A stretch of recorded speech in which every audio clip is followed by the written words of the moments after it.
Have you ever made the horrible mistake of taking back a guy after giving him another chance only to have him treat you worse when you give him the second chance? What if I told you it's actually possible to spot the exact type of guy who will come back into your life and make it a nightmare once again?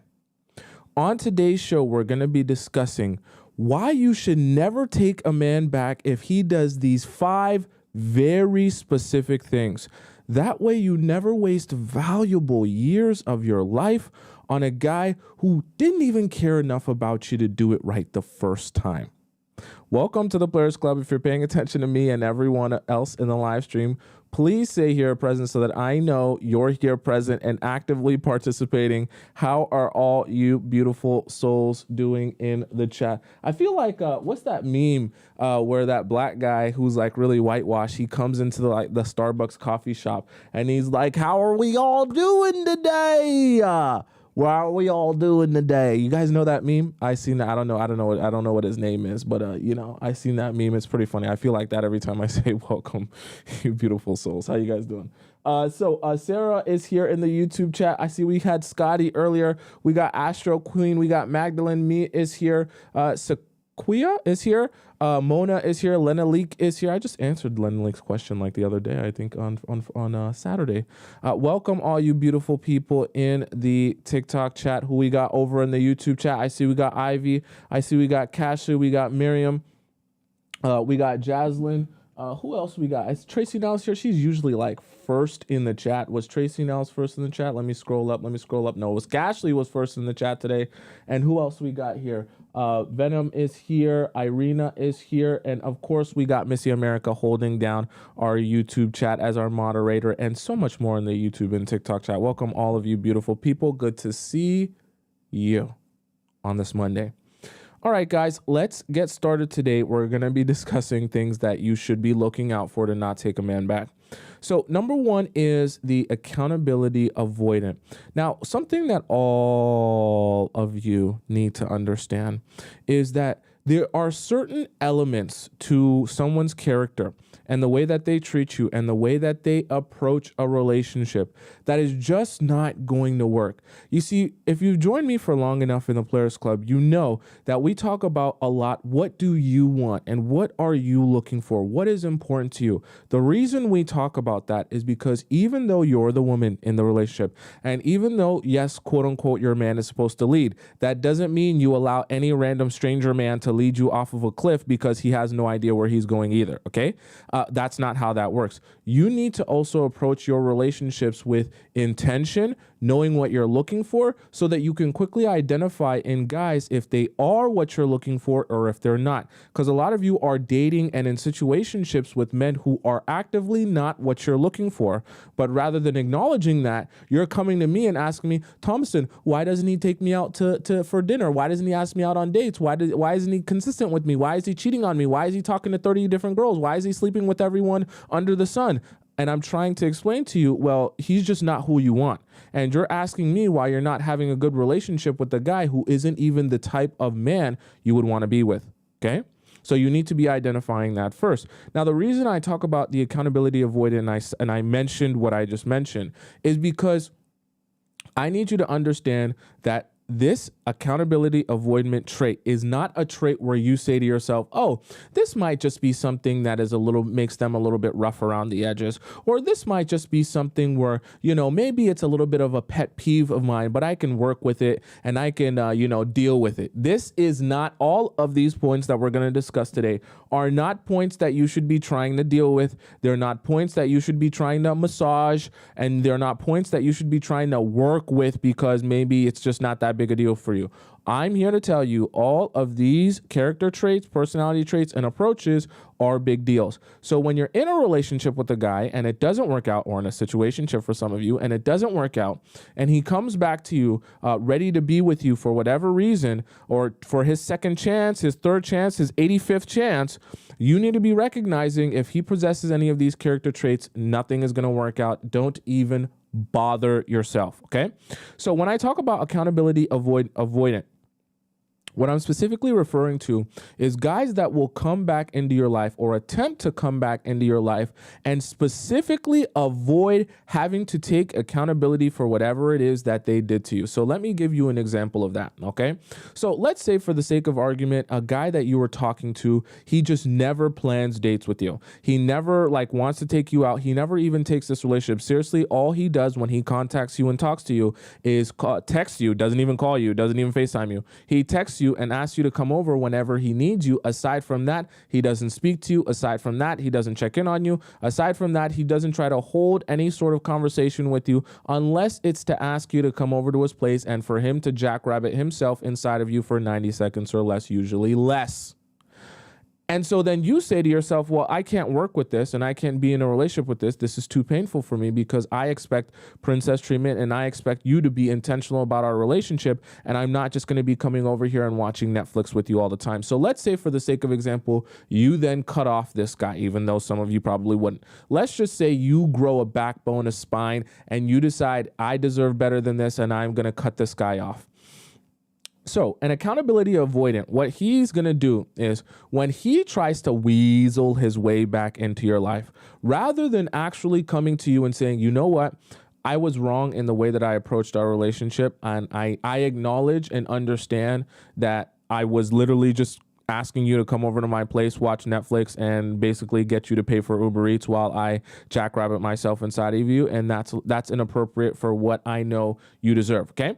A guy who can take accountability can recognize how he mistreated you and how his approach needs to be adjusted because that wasn't the right approach for the relationship and that was unfair to you. Now, someone who's an accountability avoidant will purposely try to get back into your life without having to have that conversation with you. So meaning without having to acknowledge his wrongdoing, without having to be honest with you about where he went wrong or the adjustments he could make, he's going to attempt to get back into your life and get back into your good graces and get you back talking with him and hanging out with him without actually ever acknowledging that he did anything wrong. Because if he were to acknowledge that he did something wrong, well, then that would mean he would need to make an adjustment. That would mean he's acknowledging that there's an adjustment even to be made. But if he's able to get back into your life without having to acknowledge that adjustment required or acknowledge that wrongdoing, then he can continue doing the exact same thing over and over again while you sit, complain, but nothing ever changes.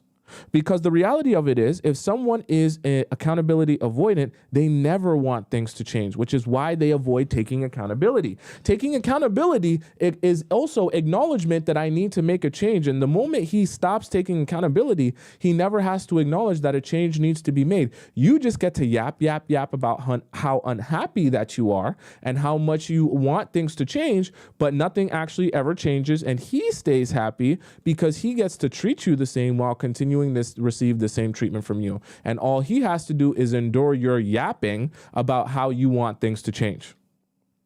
Okay, guys become very smart and accustomed to hearing you yap about how you want things to change, but knowing that in the process of you yapping, you're never actually going to do anything about it or withdraw yourself from him because it's too painful for you and because you want this relationship to work so badly with him that he knows as long as he lets you yap and complain about how you want princess treatment and he can just continue going on treating you like garbage and you'll continue staying, opening your legs wide open and allowing him to jackrabbit himself inside of you, okay? So guys begin to understand that.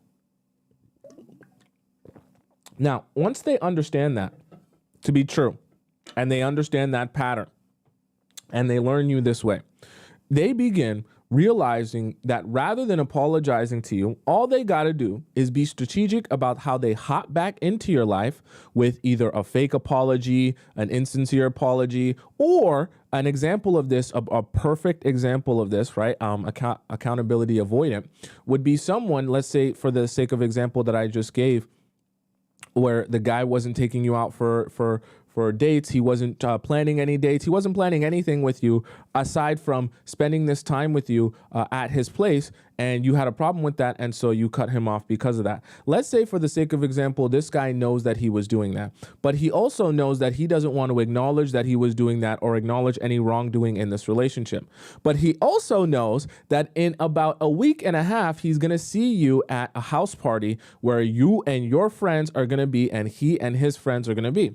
So rather than apologizing to you or coming out and telling you, hey, you know what, I did you wrong, and you know what, I apologize for the way that I treated you and how I disrespected you and didn't take this relationship seriously, he's going to know that if he sees you at that party and you have a couple of shots in you, and he comes up to you and offers you a shot, or he comes up to you and he makes a little sly little joke, inside joke with you, that you're going to laugh, you're going to become weak, and you're going to fold. And just that fast, he's going to be able to talk to you again, get back into your good graces by saying, hey, so you think you're too good for me now? Or, hey, you think you're too cool for me now? You got all big on me now, right? He's going to make one of those slick jokes, and you're going to laugh at it, and then he's going to laugh about it, and then he's going to just go on like nothing ever happened. And just that fast, he's back into your life without ever having to take accountability for his actions or admit to any wrongdoing. You know who that benefits? That benefits him. You know who that hurts and doesn't benefit? It doesn't benefit you.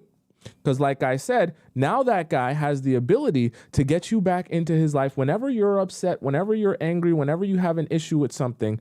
But before he ever has to apologize, all he has to do is be strategic about how he implants himself back into your life. And if he does it the right way, you will forgive him, or you'll forget about the situation that you were upset about. I'm just rubbing alcohol in my nose, guys. You'll forget about the situation that you were upset about, and you'll allow him back into your life just that fast. Does that make sense? Okay, right? Jay says, so what do we do if he finally apologizes properly? Well, that's a whole different story, okay?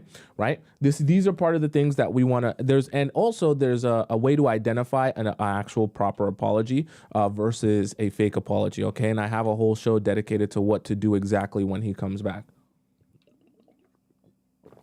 Okay, so if he's an accountability avoidant, I want you paying attention to that. And I want you paying attention because for some of you, it takes you multiple times to realize that this is happening.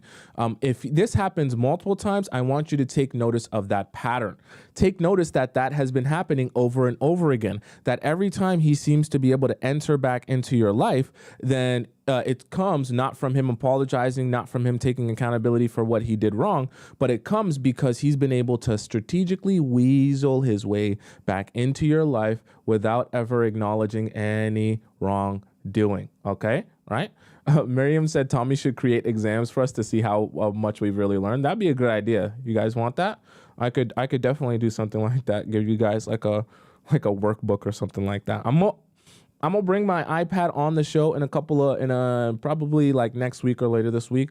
I'm gonna have my pencil, and I'm gonna be able to write on the screen, and you guys will be able to see what I'm writing on the screen. So we're gonna do a lot of educating there. Okay, so does that make sense to you guys so far? Okay, on what we're discussing and why an accountability avoidant is one of the things you want to be paying attention to, and if he is that, you don't take him back. You don't take back no accountability avoidance. You can't do anything with that, okay? Right? Someone said earlier, where'd you go? Bella said, when he is across the world, I like to see him, but he gave up saying, I don't want to spend energy. Okay. I mean, if he says he gives up because he doesn't want to spend energy, then that's on him. Then he doesn't get access to you, okay? Right? We could definitely do a quiz night one of these days for sure, okay? So, number one, the accountability avoidant. Number two is what we're going to discuss as being emotionally blind. Now, when I say being emotionally blind, you have to understand that in a relationship, there becomes a point where when you get into a relationship or when you become serious about building a relationship, you come to the realization that my life is not just about me. When you're actually serious about building a relationship. Now, if you're not actually serious about building a relationship, you're still in the selfish mindset where everything's about me and what I want and what I care about. And if I don't care about it or I don't want it, then it doesn't matter. See, here's the thing, and especially for men. When a man is really prepared to be in a relationship, he begins to build the skill set to be able to say, despite what I care about, despite what matters to me, it's not important if I'm not upset or I'm okay with what's going on. If she's my woman and she's not okay with what's going on or she's upset, there does come a time where I have to put aside my own feelings or my own desires or needs in order to serve her so that she can go back to a state of homeostasis and be happy again. That's why they make the statement, happy wife, happy life. Happy wife, happy life stems from the understanding that men get when they say, look, we're men. We got to deal with it sometimes that we're not always going to get our way. And sometimes it's more important for our woman to be satisfied and happy than it is for us to always get our way all the time. So men have literally shared that secret with other men that, hey, bro, if you want a happy relationship, you're going to have to gain the skill set and ability to step yourself in your wife's shoes. Yeah, what she says might not make sense. Yeah, why she's angry might not make any sense to you and might not have any logic in it. But it doesn't matter because that's your wife and that's the woman that you care about. And her happiness is what should be most important to you aside from anything else. So when I say emotionally blind, what I'm referring to is a man who cannot step himself outside of his own shoes and put himself in your shoes. So when you're upset, he can't possibly fathom that you could be upset for reasons outside of what he thinks is logical, reasonable, and rational. He can't possibly accept the idea that he may have wronged you, even though he might feel like he didn't wrong you, or even though he might feel like he didn't do anything wrong, anything to you. He can't possibly put himself in your shoes and acknowledge the fact that you're still going to be upset, whether or not it makes sense, whether or not it's logical or rational. And the reality of it is, rather than focusing on how little it makes sense or how it's your fault for being upset, he figures out a solution to that, or how to compromise with you, or how to get you back to being happy again. So when I'm talking about emotionally blind, the men that cannot do that are emotionally blind. So let me give you an even more specific example of that so that you can understand exactly what I'm trying to say here. So let's say, for the sake of example, you're going out to a party with a guy. And when you go out to this party with the guy, he's having a conversation with this girl. And, you know, in the process of this conversation he's having with the girl that he's known since before you, he's like smiling and giggling, and they're like touching each other, and they're hugging each other super tight as they're talking. And you're like somewhere with one of your girlfriends getting like a drink and chatting. But you can see from the corner of your eyes across the room, like he's having this really, really animated conversation with this girl that he's known since before he knew you. And you're thinking to yourself, gee, I'm looking at that, and yes, he's not cheating on me. Yes, he's not necessarily doing anything wrong, but just the way he's having that conversation, it's just so laughy, so giggly. They're like all up on each other. They're not kissing or anything, but just that closeness and the way they're talking makes me uncomfortable. So then on the ride back after the party, let's say you're kind of upset and you're kind of annoyed. And so you let him know the situation that kind of upset you or rub you the wrong way or whatever it may be. And he says to you, well, why are you upset about this situation? It doesn't make any sense why you're upset. That's just my friend. That's always been my friend. And you shouldn't have an issue with me having a conversation with my friend. See, these are the type of things that make a man emotionally blind, because yes, it is just his friend. Yes, it is just a conversation. But because he doesn't have the ability to say, you know what, it's not just about me, I have to step outside of myself and be able to see things from her perspective and understand, or at least try to understand, why she could be upset. What about what I did or how I acted or how I approached that situation made her unhappy or sad or angry or triggered her. And see, a man, we can call this emotional intelligence as well, but a man who actually is emotionally intelligent and is capable of doing this will be able to say, you know what? Okay, I understand that was a mistake, even if I don't agree with you. And even if from my perspective, if it was the other way around, I wouldn't have a problem with it. Still, I can acknowledge that your feelings are validated and I understand where you're coming from. And so I will make an adjustment based on what you feel rather than basing it on what I think is right or if I'm upset or not. Because for a lot of people, it's very easy to feel wrong and feel like someone should fix or adjust their behavior when you're the one that's upset. But for a lot of people, especially the guys, it's a lot harder for them to step outside of themselves when they're not the one upset, when they're not the ones that are angry, and say to you or someone else who is upset at them, yeah, okay, I get where you're coming from. I need to understand how to make an adjustment, okay? Even if it's not the most important thing to me in the world, because it's important to you, it becomes important to me, okay? Men that understand that what's important to you is also important to me are capable of making adjustments, making compromises, and you can work with that. I want you to never forget that any man that you're going to meet, right, is not going to be perfect. So they're all going to make mistakes. They're all going to do things that make you unhappy. You're not looking for a perfect man who doesn't make mistakes. What you're looking for is a man who can be accountable and a man who can make adjustments and a man who can put himself in your shoes and hear you out when you communicate to him the reasons that you're upset and is capable and intelligent enough emotionally to make adjustments. Because that's something that can be worked with and that's something that can be sustainable for a long-term relationship. So this is why in this show that we're talking about 5 things that you never want in a man who's coming back to you. Because for a lot of you, when a guy comes back into your life, you're not thinking to yourself, okay, what's going to make this different? What's going to make this not end the same way that it did before? What's going to stop us from seeing the same end result that we saw the first time that we tried this relationship or this situationship? Because if a guy comes back into your life with no plan, if a guy comes back into your life with no course of action, or a guy comes back into your life with any one of these quality traits that we talk about in the show, well, you're not going to be able to sustain a long-term relationship. Whether he comes back once, whether he comes back 100 times or 1,000,000 times, you're still going to see the same end result. So you need to be understanding how to identify different character traits in people so that you can identify, hey, is this even something that could work out if you come back or not? Because if you don't possess these certain character traits, if you're not capable of doing these certain things in a relationship or in a situationship, you shouldn't be in a situationship, right? But in a relationship in general, then I can't even work with this. So you coming back is literally pointless. Okay, I want you all to be able to start to recognize in your life and in your relationships when a guy coming back into your life for the second or the third or the fourth or the fifth or the 100th chance is pointless. Because sometimes a lot of you are just going with the flow yourselves and you're allowing yourself to go with the flow, and you don't realize that a guy coming back again and apologizing again for the 9th time has become pointless because you're not actually going to be able to grow in this relationship. You're just going to be on the same hamster wheel, suffering from the same problems and the same issues over and over and over and over again. Okay? Does that make sense?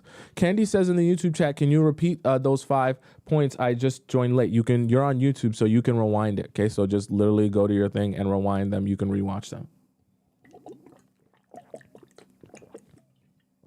Kubi says, I think mine has the character trait of a boomerang because he kept coming back with the same BS.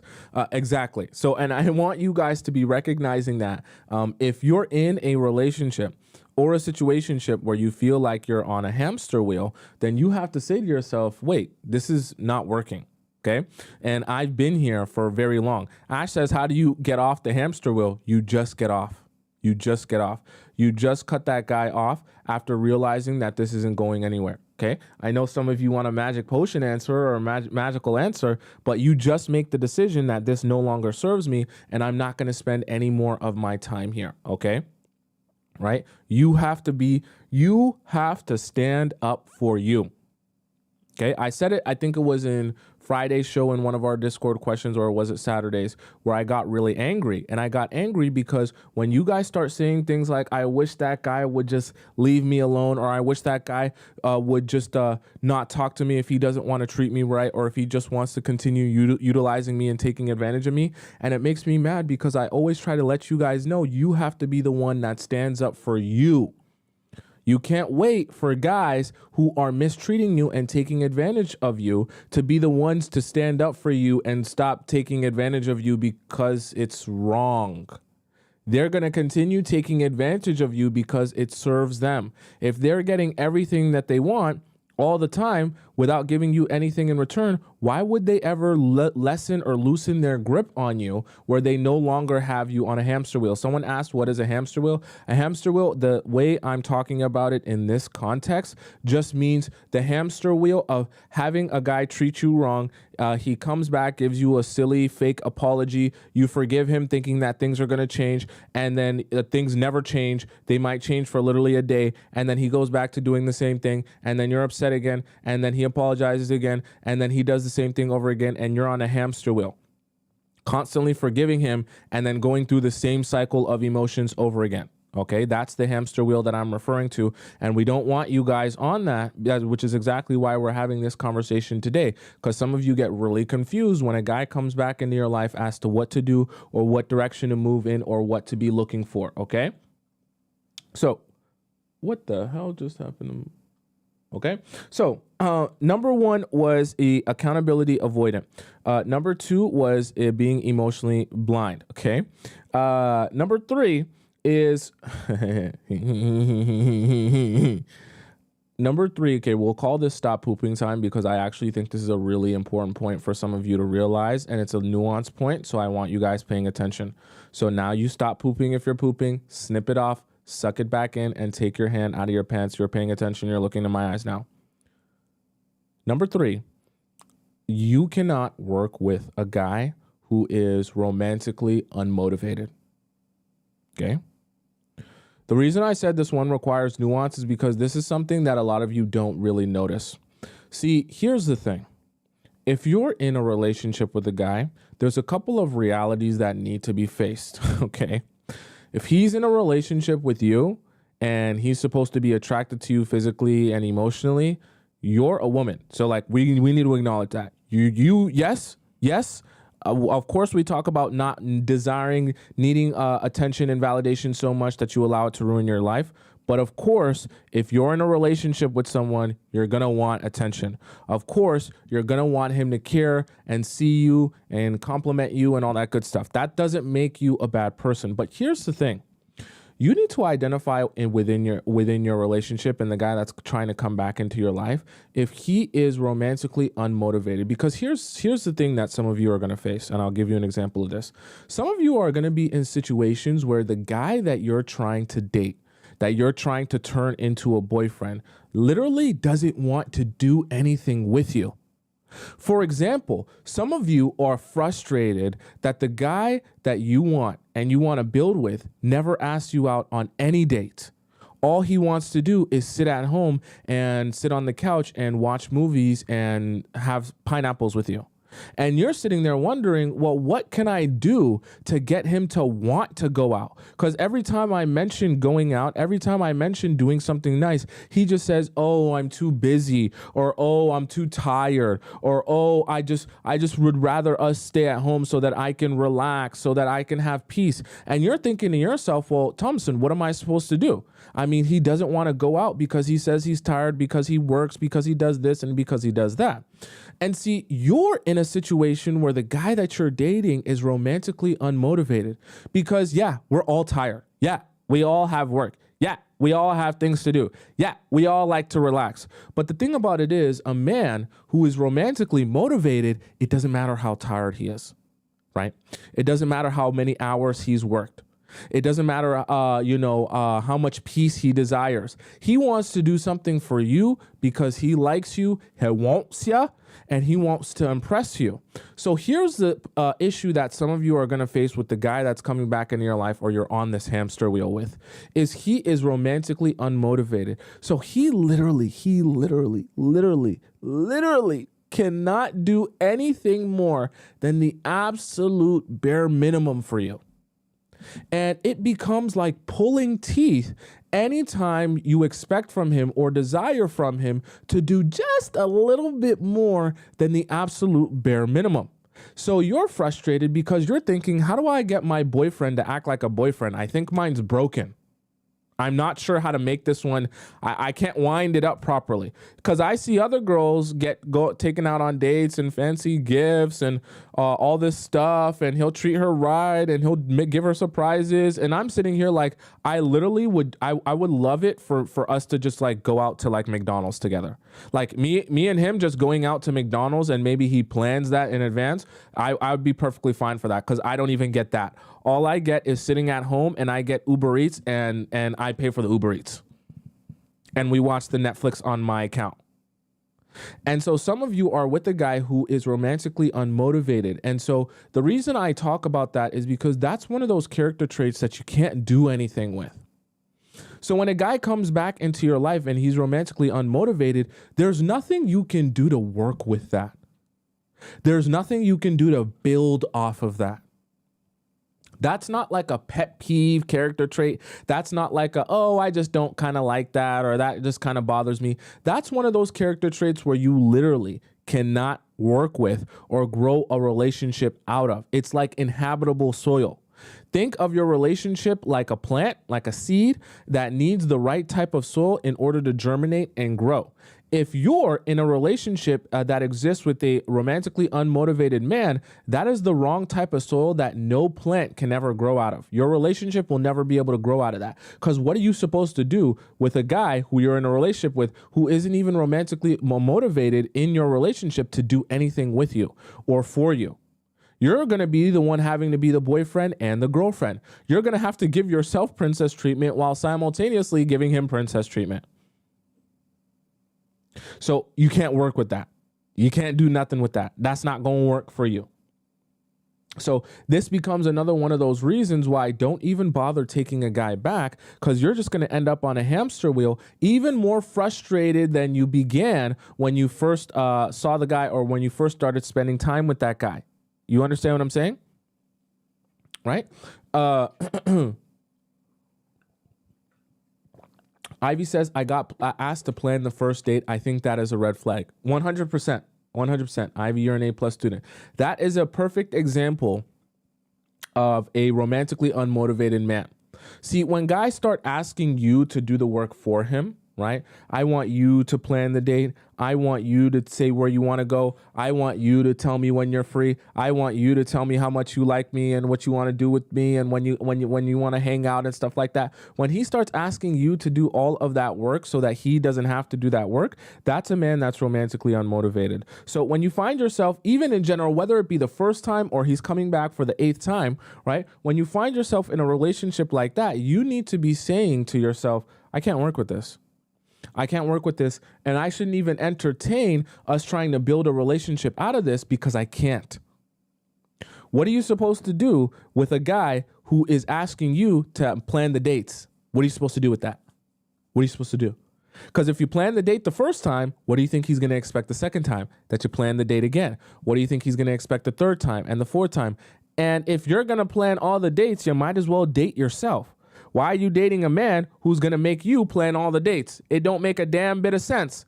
And so I say that to say, you want to be the woman, you want to be the one getting princess treatment, and you want to be the feminine energy in your relationship, but you can't do that if your man is romantically unmotivated, because the reality of it is you're never going to be able to get him to be motivated if he's internally romantically unmotivated.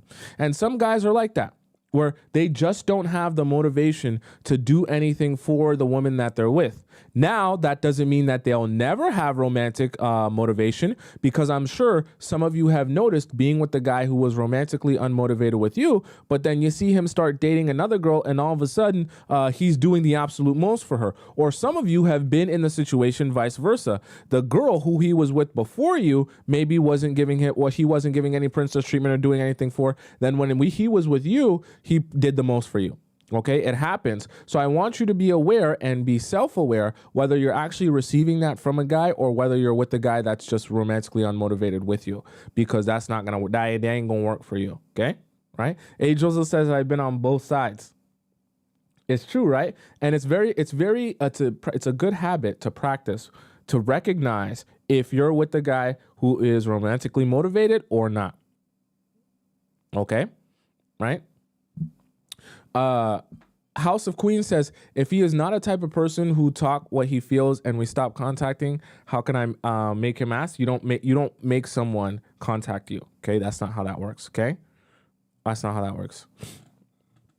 Devon Clark says, true, can't do much with the dude like that, period. Dude got the personality of a cardboard box. 100%.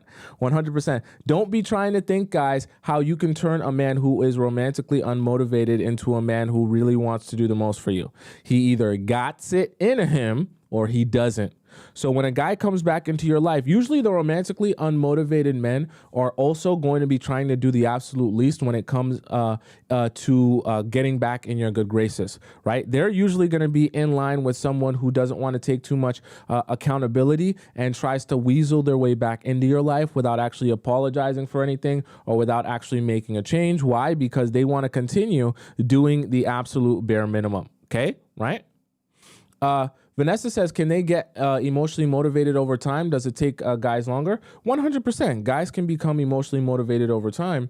However, that's going to require some pain on your part because in the process of getting him emotionally motivated, you're going to have to do some withdrawing. And I know for a lot of you, withdrawing is the most painful thing that you don't want to hear me say because you're thinking, Tomisin, I just wanted you to tell me how I could mix together this magic potion and in literally 30 seconds, he would do a complete 180 and want me. But reality of it is the only way you can get a guy who has been romantically unmotivated to become romantically motivated is to show him what his life is like without you in it so that he can recognize how much he does want you in his life. Unfortunately, that's the only way to get a guy who hasn't been recognizing your value to recognize your value. And for some of you, that's really painful because that's going to require you to not speak to him and not talk to him and actually, hold your ground and stand your ground. Okay. But that's a whole different story for another day. So number one was the accountability avoidant. Number two, being emotionally blind. Number three, romantically unmotivated. And number four, and this is another really important one that I want you paying attention to, okay? Number four is what we're going to describe as directionless dating. Some of you are going to notice that when you're in a situation with a guy, you guys break up. And he comes back to you for the second, third, fourth, or fifth time. That every time you guys come back to each other, there is a lack of direction in where things are supposed to be going or what we're establishing here. One of the biggest issues that you can face is a lack of clarity. Why? Because a lack of clarity only ends up hurting you. Because when you don't have clarity, you're confused, you're in limbo, you don't know where to go, you don't know where things stand, and you can't properly move forward with your life, but you also aren't going to get what you want from that guy. Meanwhile, that guy usually gets to utilize that time of confusion for you and do a whole bunch of silly stuff and BS behind your back and in front of you. And even when you catch him, he gets to pass it all off on the confusion that both of you are suffering from in this relationship because neither of you understand what's going on. Okay, so let me give you an example of directionless dating. Let's say you are with the guy for a couple of months and you guys have a couple of fights and disagreements, and so you guys end up breaking up. Now, a couple of, let's just say 2-3 weeks goes by of no contact, and then all of a sudden you guys get back together and start talking again. Now, when you guys start talking again, there is no reestablishment of, hey, we were once dating, but now we're not dating anymore, or we're not dating anymore, but now that we're back together, we're literally working towards dating again, and we're just trying to figure out if we can work this thing out, but we're locked in. We're not here to mess around. See, directionless dating is when guys come back into your life, but they don't want to acknowledge any path forward into towards a destination. So what I mean by that is the destination should always be, if he's coming back into your life, hey, we're here to build this relationship back up better than it was before. We're not here to be on a hamster wheel and do the exact same things that we did before. But here's the really tricky part, is that a lot of guys recognize that they can actually get their cake and eat it too by dating you, messing up, taking a break from you, taking some space from you, coming back into your life, and then rekindling this relationship, but not making it clear to you that this is meant to be a serious relationship, because it hasn't been long enough that you have forgotten about him, but it's also been such a short amount of time that in the process of you guys taking this kind of pause here, your feelings for him still exist for him. So when you guys get back together after this relationship ended the first time, you easily jump back into resuming the way that you guys were doing your relationship before. So if, let's say for the sake of example, you were in a year-long relationship with this guy, you were living at his place and you were washing his clothes, cooking him dinner and all that good stuff. And then when you guys broke up, you moved out and you didn't see each other for like 3 or 4 weeks. And then you guys came back and started talking again. And now you're sleeping over at his place again. What do you think you start doing the moment you start sleeping at his place again? You start washing his underwear, cleaning his socks, cleaning the countertop, cooking him spaghetti, having him slurp spaghetti sauce all over his face and things like that, right? And the thing about it is, when you come back in that capacity and you give him that girlfriend treatment once again, there is no establishment of the fact that you guys are now back in a serious relationship. In fact, you guys getting back now, you've only discussed some of the issues, but never discussed a path forward. So now you're back treating the guy who was once your boyfriend like he's your boyfriend, but you don't have the title of girlfriend like you once had when you were actually his girlfriend. So now when you guys get back together, he goes out and he talks to whoever he wants. He sees a nice pretty girl with a nice fat dump truck and he takes her back to his house and he sleeps with her. And one way or another, you find out that he slept with this girl. And when you confront him, you want to know what he says to you? He says, "But we ain't together though. But we never said we're dating again. We just said that we were working on our issues. What's the problem? We are not together. We're not a thing. We're just seeing where things go." So then you're thinking to yourself, I'm having an error code. I'm starting to glitch, because you're like, wait a second. He's technically right, but this feels so wrong because I know deep down in my soul this is not okay. But as I'm trying to present to him why this is not okay, he's actually making truthful points that we're not in a relationship. So then you start feeling like a complete idiot because you're saying to yourself, why am I here confused about where things stand? And why am I here allowing this man to do whatever he wants and sleep with whoever he wants, but I'm committing myself fully to him? But see, your level of investment now is so deep in this guy because you spent so much time with him, and now you're back in girlfriend mode. You're thinking to yourself, how am I going to pull myself out of this? Because I don't want to talk to any other guy. I don't want to sleep with any other guy.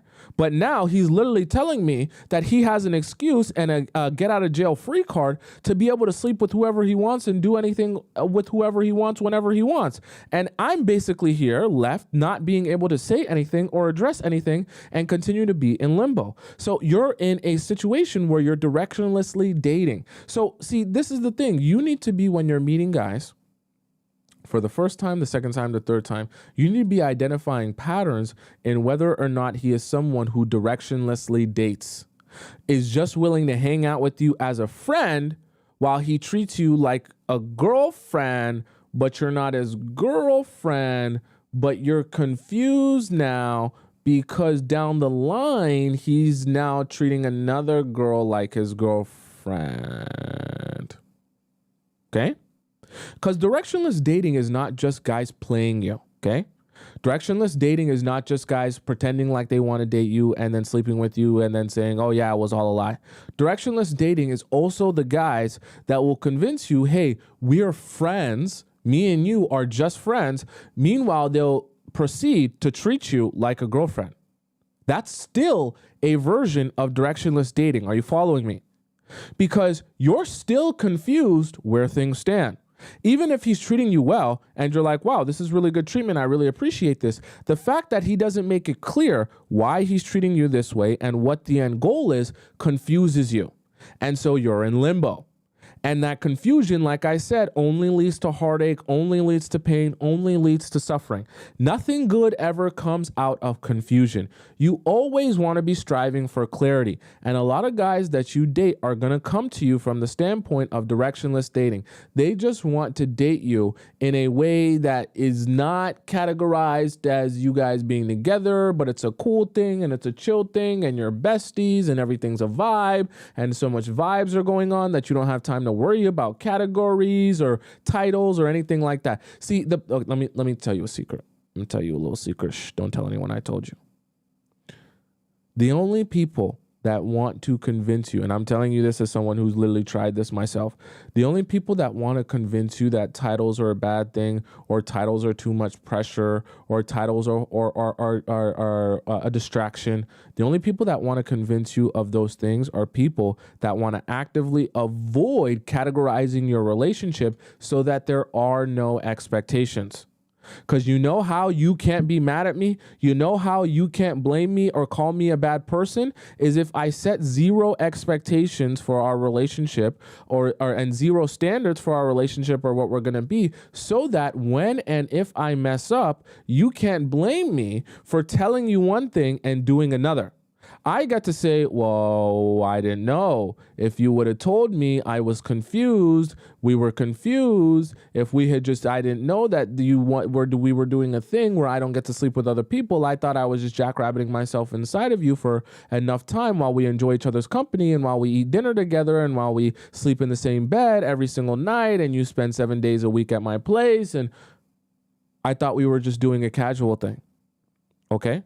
Really, really slick for people to do after they tell you that, hey, you know, let's not put a title on it. Let's just be cool. Let's just be chill. I don't want to ruin the vibe. See, what's ruining the vibe is the lack of clarity. But they don't want to acknowledge that. They want to pretend like ruining the vibe is making it very clear what the standards and expectations are. Don't directionlessly date people. Okay, ever. And don't take men back into your life who want to directionlessly date you. So if he comes back into your life and he can't make it clear why he's here and what he's trying to work towards, meaning what adjustments need to be made so that you guys can get back into a long-term serious relationship, don't even bother entertaining those men at all, because they're not coming back into your life to do anything positive. They're only coming back into your life to make it a nightmare again. And to make it confusion again, and to make it chaos again. You don't want that, and you don't want to be dealing with that, so you don't take guys back who are going to approach it that way, okay? Valeria says, don't date narcissists and don't be blind. Yes, of course, it's easier said than done, and we all make mistakes, which is why the Players Club exists, so that you can all get better at your judgment skills and get better at being able to analyze situations and analyze people, take them for what they're actually presenting to you and not your idea of them, and then be able to make decisions based on that, and also be able to cut people off when they're showing themselves that to be not what you're looking for, okay? Right? So Rosemary says, I needed you a year ago. That's pretty funny, okay? You got me right at the right time. Okay. Toka says, what kind of guy are you, Thompson? I'm the kind of guy who has done these things to be able to tell you about these things. So don't ever listen to me thinking that I'm the perfect type of man, that because I come on here, I'm dressed in red, I got a red background and a nice camera, that I'm a perfect individual who is void of mistakes. And I tell you to date guys like me. I'm telling you how guys treat you because I've been a guy that's treated people like this. Okay. And I'm telling you the tactics that I used and the way I understood the world and the way I understood how to get what I want from people. Okay. So I'm not saying this as like, oh, I'm the stand-up guy that you should date and you should be in a relationship with. No, I actually have done this, which is why I can talk to you about this. Okay. So number one was the accountability avoidant. Number two was being emotionally blind. Number three was being romantically unmotivated. Number four was directionless dating. And number five is what we call the complacency mindset. Okay. Now, When I'm discussing the complacency mindset, what I'm referring to, similar to when I talked about a man who is emotionally unmotivated, a man who has a complacency mindset will constantly be thinking about how to do the absolute least. And he will be happy just doing enough for your relationship, for his life, and for your relationship to barely survive. Here is the problem, though, with the complacency mindset, and this is where I want to get really serious here, and I want you to be taking this in. The problem with the complacency mindset is, see, down the road, as your relationship gets longer and longer and longer lasting, you have to be looking for new ways as a partner to reinvent your relationship and continue pouring that spark into it. And the thing about it is, when you begin to adopt the complacency mindset, not only will you stop trying to put your best foot forward in the relationship, but you'll also stop trying to be the best version of yourself in this relationship. You'll stop taking care of yourself. You'll stop thinking about how to be a great partner, how to be an attractive partner, how to seduce your partner, how to be intimate with your partner, how to all these emotional intimacy, physical intimacy, all these things that matter in order to create a long-lasting, sustainable relationship. A guy with a complacency mindset will not be thinking of, because he's only thinking about how to just continue it on the bare minimum, doing the absolute least amount of effort required to sustain this relationship. See, similar to a guy who's romantically unmotivated in a more general sense, when he has a complacency mindset, he's not thinking about how to put his best foot forward. See, putting your best foot forward isn't just about doing the right things sometimes. Isn't just about surprising your partner or thinking of them or thinking how to make your relationship more spicy and exciting sometimes. It's about constantly thinking about how to bring something new in your relationship. Try something new in your relationship. Continue to keep that spark and that excitement around in your relationship. Have you ever heard two old couples say that, hey, part of the reason that we broke up was because, or we divorced or whatever it may be, was because we lost our spark in our relationship? We lost that fire in our relationship. That's what happens when people become complacent, because they stop thinking about how to be the best version of themselves or the best partner to their partner. They stop thinking about how to bring that fire or that spark by trying new things and continuing to date their partner. Because it's easy to date someone when you first start dating them. But when you've been with them for years, it's a lot harder to continue dating them and keep that excitement alive. Okay?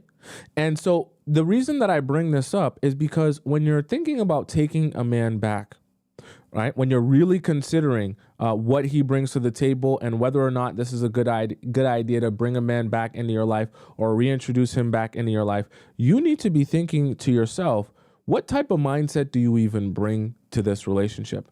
Do I constantly have to drag you along and get you to want to do things, get you to want to be the best version of yourself in this relationship, get you to want to actually put your best foot forward here, be thinking of fun things to do, even if outside of just going out on dates and going on fancy dinners? Are you actually thinking about how you can make this relationship better?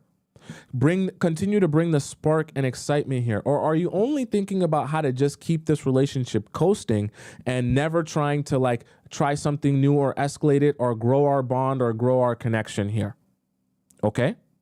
And see, when a guy has a complacency mindset, you'll be the one doing all of that work, trying to get him motivated, trying to get him there, trying to get him to realize, hey, we can't just sit around and pretend like we have a relationship because we say we're boyfriend and girlfriend. That actually requires work. That actually requires us to date. That actually requires us to put in effort into being girlfriend and boyfriend. And being girlfriend and boyfriend isn't just kissing on the the lips sometimes and you jackrabbiting yourself inside of me. There's so much more intimacy. There's so much more romance. There's so much more everything required for our connection with each other. That's not just you jackrabbiting yourself inside of me. And a guy with the complacency mindset will never be able to understand that. Hence why you shouldn't even bother allowing guys like that back into your life, because you're not going to be able to build with those men. Remember, I said at the very beginning of the show, every single point we're going to discuss today is about the character traits that are basically impossible for you to build a relationship with. Why? Because these character traits make it impossible to build anything off of. They're not habitable soil that you can plant the relationship seed in and allow that relationship to sprout. So another example of that is the complacency mindset. You can't sprout a seed out of soil where the man that you're with has a complacency mindset and he wants to do the bare minimum with everything. Okay. And that includes not just the romance, it also includes for his own life as well. Because some men that you meet will have a complacency mindset when it comes to their approach to their own life. They want to do the bare minimum, work the bare minimum job, have the bare minimum hours. You know what else they have when they work a bare minimum job and bare minimum hours? They have bare minimum money, bare minimum opportunities, bare minimum resources, bare minimum freedom. And you know who are some of the most unhappy people on this planet? Are people with bare minimum freedom, bare minimum resources, bare minimum opportunities. Okay? Especially the men with the bare minimum of all of those. And so they all kind of snowball into each other, because when he has a complacency mindset, he'll bring that mindset to his life. And because he has a complacency mindset, he'll have a complacency lifestyle. And because his lifestyle is the bare minimum, he'll be a quite unhappy camper. And who do you think is going to be the one dealing with all of that unhappiness that is derived from him internally because of where his life is at? Who do you think is going to be the one dealing with that when he is in that state in his life? Where because of his complacency, because of his lack of a desire to do anything with his life, he has nothing in his life. So then how is he supposed to feel like a man or feel like someone who can actually do something for you when he knows deep down in his heart he can't even do anything for himself?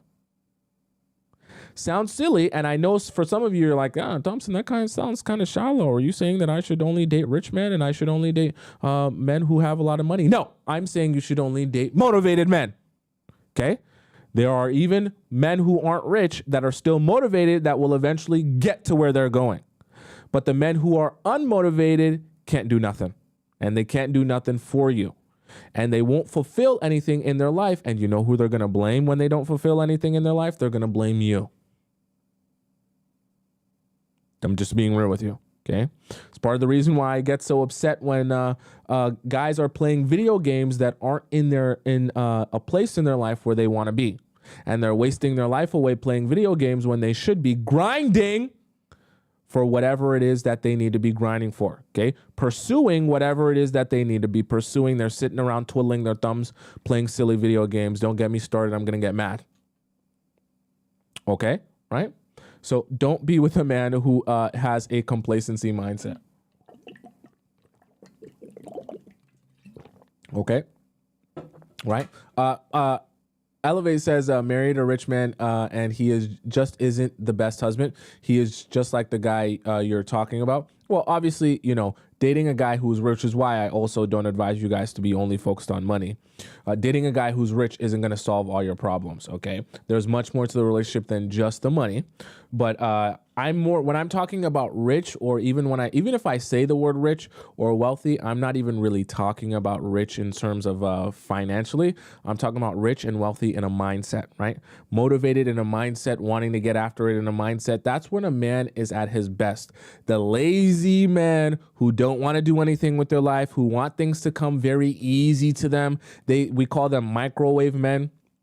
in this show because they want to like pop you in the microwave, pop your relationship in the microwave and get it out easy, pop their life in the microwave, get it out easy, pop their career in the microwave, get it out easy, pop money in the microwave, get it out. Like they want everything to come to them super easy. And microwave men get really, really, really frustrated when life doesn't happen to them very easily. They give up very easy. They don't want to try anything hard. They don't want to do anything that requires real consistency and work. So where do you think that shows up? It shows up in your relationship and the way that he treats you. You think a man who's too unmotivated to do anything in his own life is going to start taking you out on dinner dates and planning a week in advance and doing everything that's required to like court a girl and show her respect and show her effort? No, because he wants to pop you in the microwave or pop you in the toaster like a Pop-Tart and have you ready in literally 45 seconds. You don't work like that, right? Does that make sense? Rhonda says, sorry, I can't deal with the lazy man. You shouldn't. None of you should. Leave the lazy men that are unmotivated and can't do nothing for you. Leave those men to the girls and the women who aren't part of the Players Club. See, you in the minority of the people, okay, that are in the Players Club, you get all the benefit of understanding men, understanding what to look for, and all of you in the Players Club can actually go and get all the high value, amazing men that you're looking for. And we can leave the not so good men, the garbage men, we can leave those to the people who aren't in the Players Club that aren't paying attention to any of the stuff that we talk about today, okay? Right? Does that make sense? So do you guys have any questions about the 5 things that we discussed today? Accountability avoidant, emotionally blind, romantically unmotivated, directionless dating, and the complacency mindset, okay?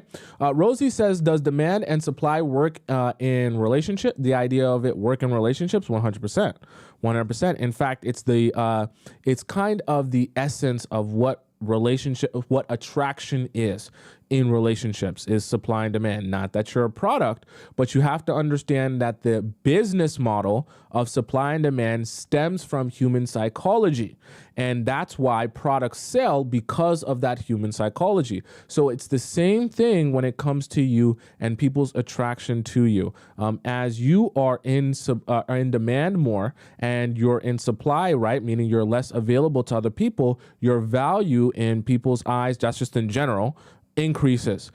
Vice versa, if you're not in a lot of demand, meaning nobody really wants you, and you're available to anyone that even takes a glance at you, then that makes your value go down in people's eyes. It's just psychology. It's not meant to be a diss to you. It's not meant to say you're not worth anything, but I do want you to understand that a really good product might not sell out because the marketing is off. Not that you're a product, but I also need you to understand you can be an amazing person and guys don't approach you the right way or give you princess treatment because your marketing is off or because the way you present yourself is off. Are you following me, right? So that's why we discuss this in the Players Club, and that's why I exist in your life, so that I can give you a more detailed, nuanced understanding of how men think, how they operate, how they go about relationships, so that you can absorb that information and not make the mistake of doing the wrong thing, saying the wrong thing, or presenting yourself the wrong way that he's going to treat you based on how he now perceives you. Not that you have to change yourself or change who you are, but there is a strategy to understanding how to shine the right kind of light on yourself so he sees you the way that you want to be seen. Are you following me? Okay, right? K1123 says, what's the best way to break up with these men? Do they deserve a phone call? You just break up with them. Just break up with them. Whatever you feel like will give you closure. See, when you decide in your life that, let's say for the sake of example, you realize that the guy you're talking to is one of these things that we discussed today. When you make the decision that this is time for the relationship to end, all you need to be worried about is your own closure. So whatever makes you feel comfortable and feeling like you've gotten this situation out of your system and this is it for you, do that. So if it's having an in-person conversation with him, then do that. If it's having a phone call with him, then do that. If it's a FaceTime, then do that. If it's a text message even, then do that. Whatever you feel like you can close the chapter and move forward, do that. If it's not saying anything to him and just blocking him, do that. Okay. I don't want you to be worried about what the best way to do it for him is, because at the end of the day, it's about you getting closure for yourself so that you can move forward. Truthfully and honestly, it doesn't matter what people think that you're not going to be in a relationship with. I mean, yeah, you don't want to burn bridges, but at the end of the day, the bridge is burned when you guys break up. So like, let's just be so for real. Okay.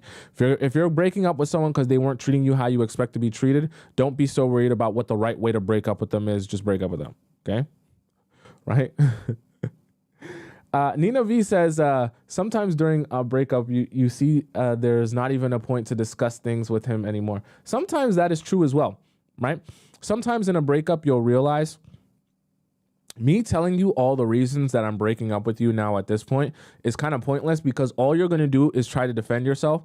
And all you're going to do is tell me how the ways or reasons I think that we should break up is wrong. But at the end of the day, that's not going to change my mind or my feeling towards the situation. So I'd rather just tell you like we're breaking up, or I'd rather just not say anything. Sometimes that's the case, right?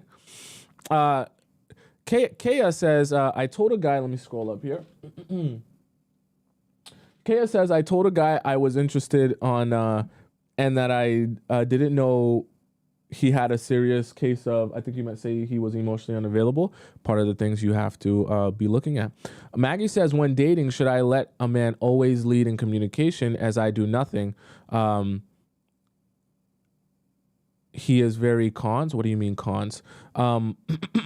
Yes, let him do nothing while a man courts you and lets you see how much interest he has in you. Some of you get really anxious when you're dating guys and thinking that it's your responsibility to do a whole bunch for him to prove to him something, and you forget that a man approached you because he wants something from you, not the other way around.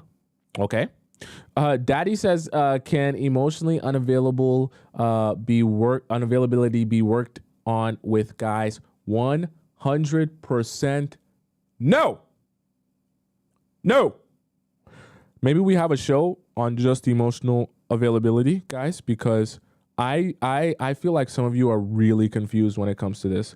Men that are emotionally unavailable, you should be running away from them. I mean, running away from them. I mean, don't waste any of your time on them. I mean, don't spend any seconds, minutes, milliseconds of your time on them.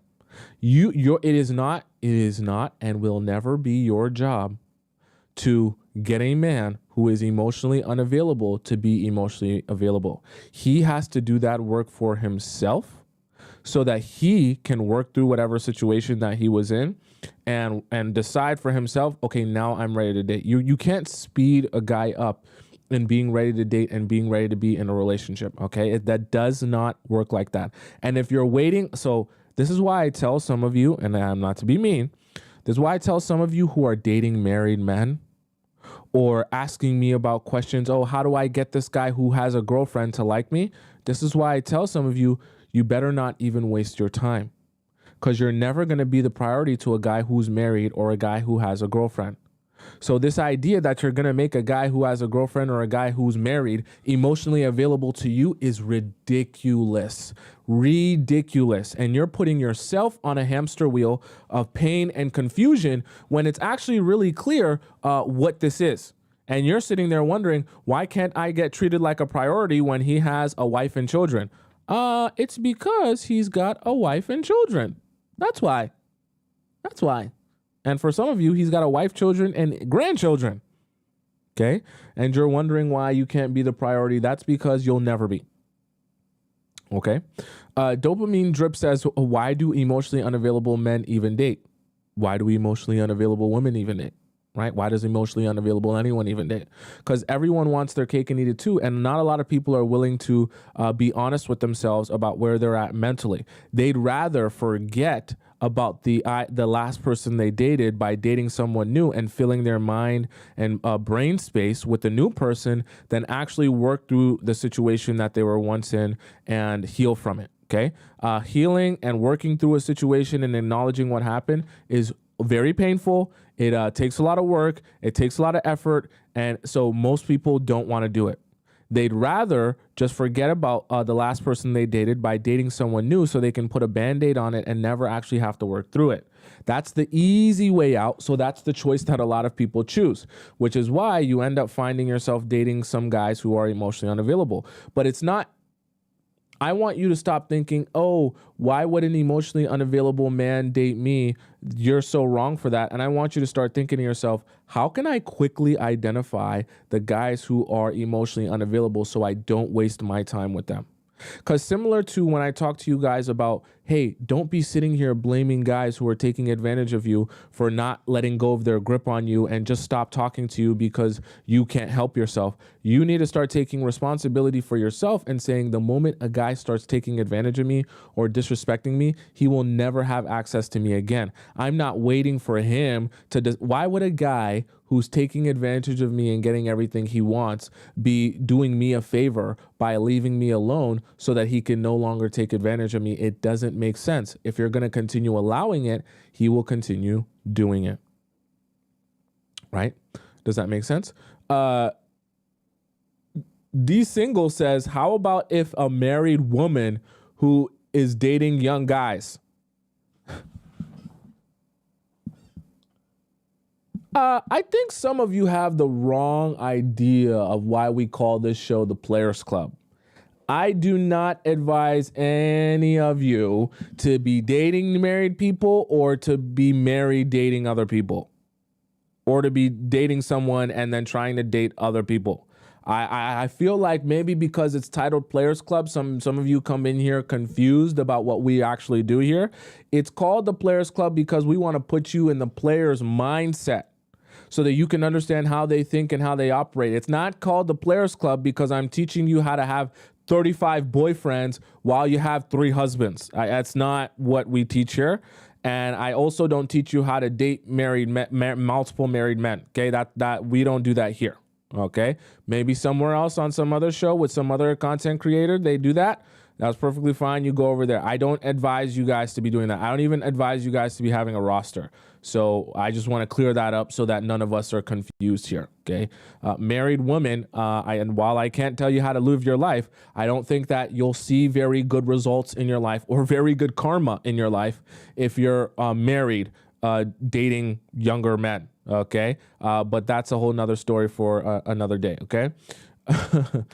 User says he will keep doing it to you and be the perfect man for the next woman because he learned from you. 100%.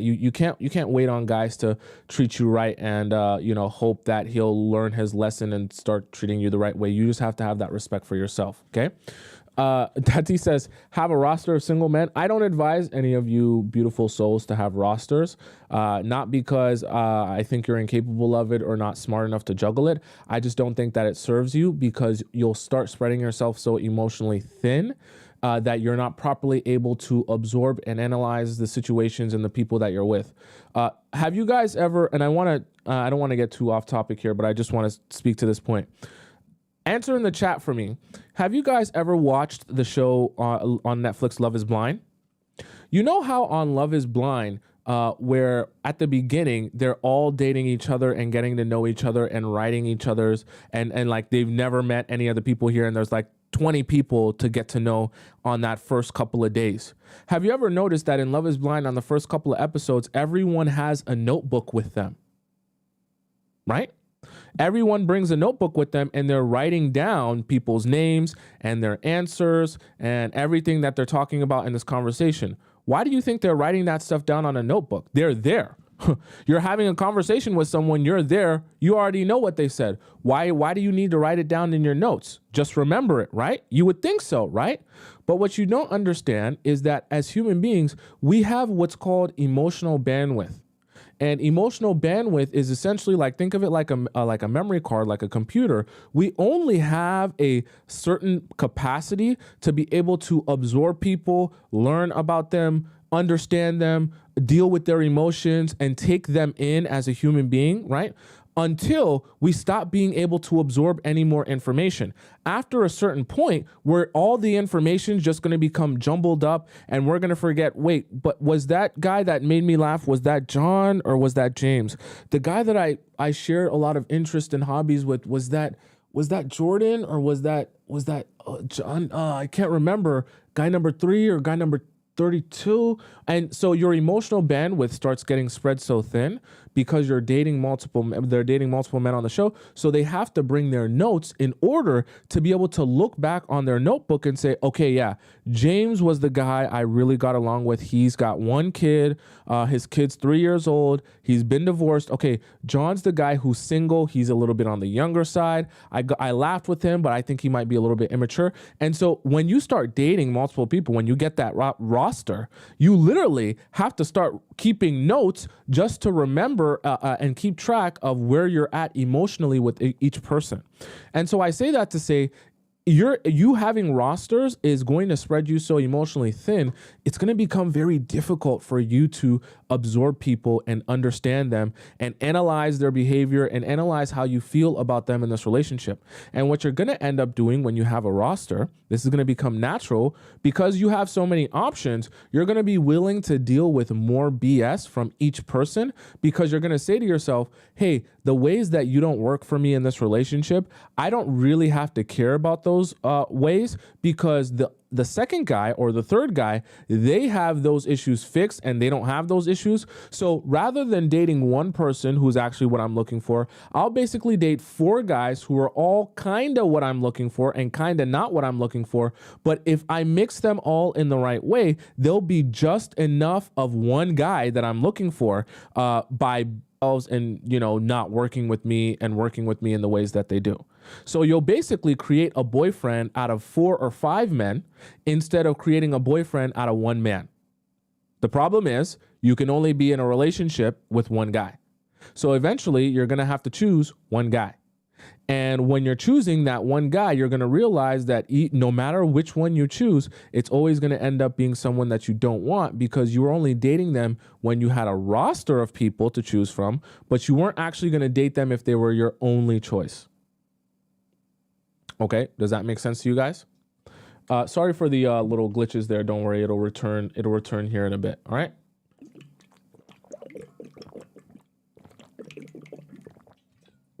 Okay. With that being said, it is time. I know it's glitching on and lagging on the live stream, but it is time. Don't worry, it'll stop glitching by the time we hop into it. Can you let me know in the chat what time it is? Someone said it's glitch attack time. I want to know in the chat, what time is it? Can you tell me what time it is? Here we go now. In the chat, what time is it? Can you tell me what time it is? Here we go now. In the chat, what time is it? Can you tell me what time it is? Here we go now. In the chat, what time is it? Can you tell me what time it is? Here we go. In the chat now. What time is it? In the chat now. Tell me what time is it? In the chat now. What time is it? In the chat now. Tell me what time is it? I want to know what time it is. I want to know what time it is. I want to know. I want to know what time it is. I want to know what time it is. I want to know. I want to know what time it is. I want to know what time it is. I want to know.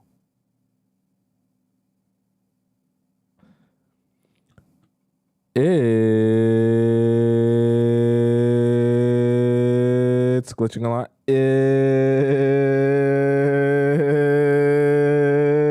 It's glitching a lot. This better get fixed.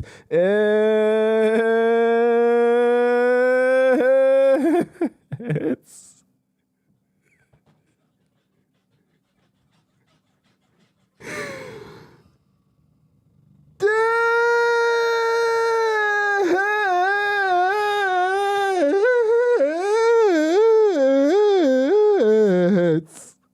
Discord. Yeah. Okay. Well, let's see if we can fix this little glitch here. I know that was like a really glitchy version of Discord time for you guys, but I want to make sure we can fix this. Here we go. Let's just see if I can get this to reconnect here. Let's see. Let's see. Welcome, all you beautiful people. Let's see if I disconnect here. If I put that on. Sorry, guys. I know you guys don't like when the connection goes off. I don't like that either. Let's see. Airplane. What the hell? I want to know what time it is. I want to know. Tell me if it goes back. I see some of you guys are lagging. Let me know if it goes back to normal or if it's still lagging for some of you.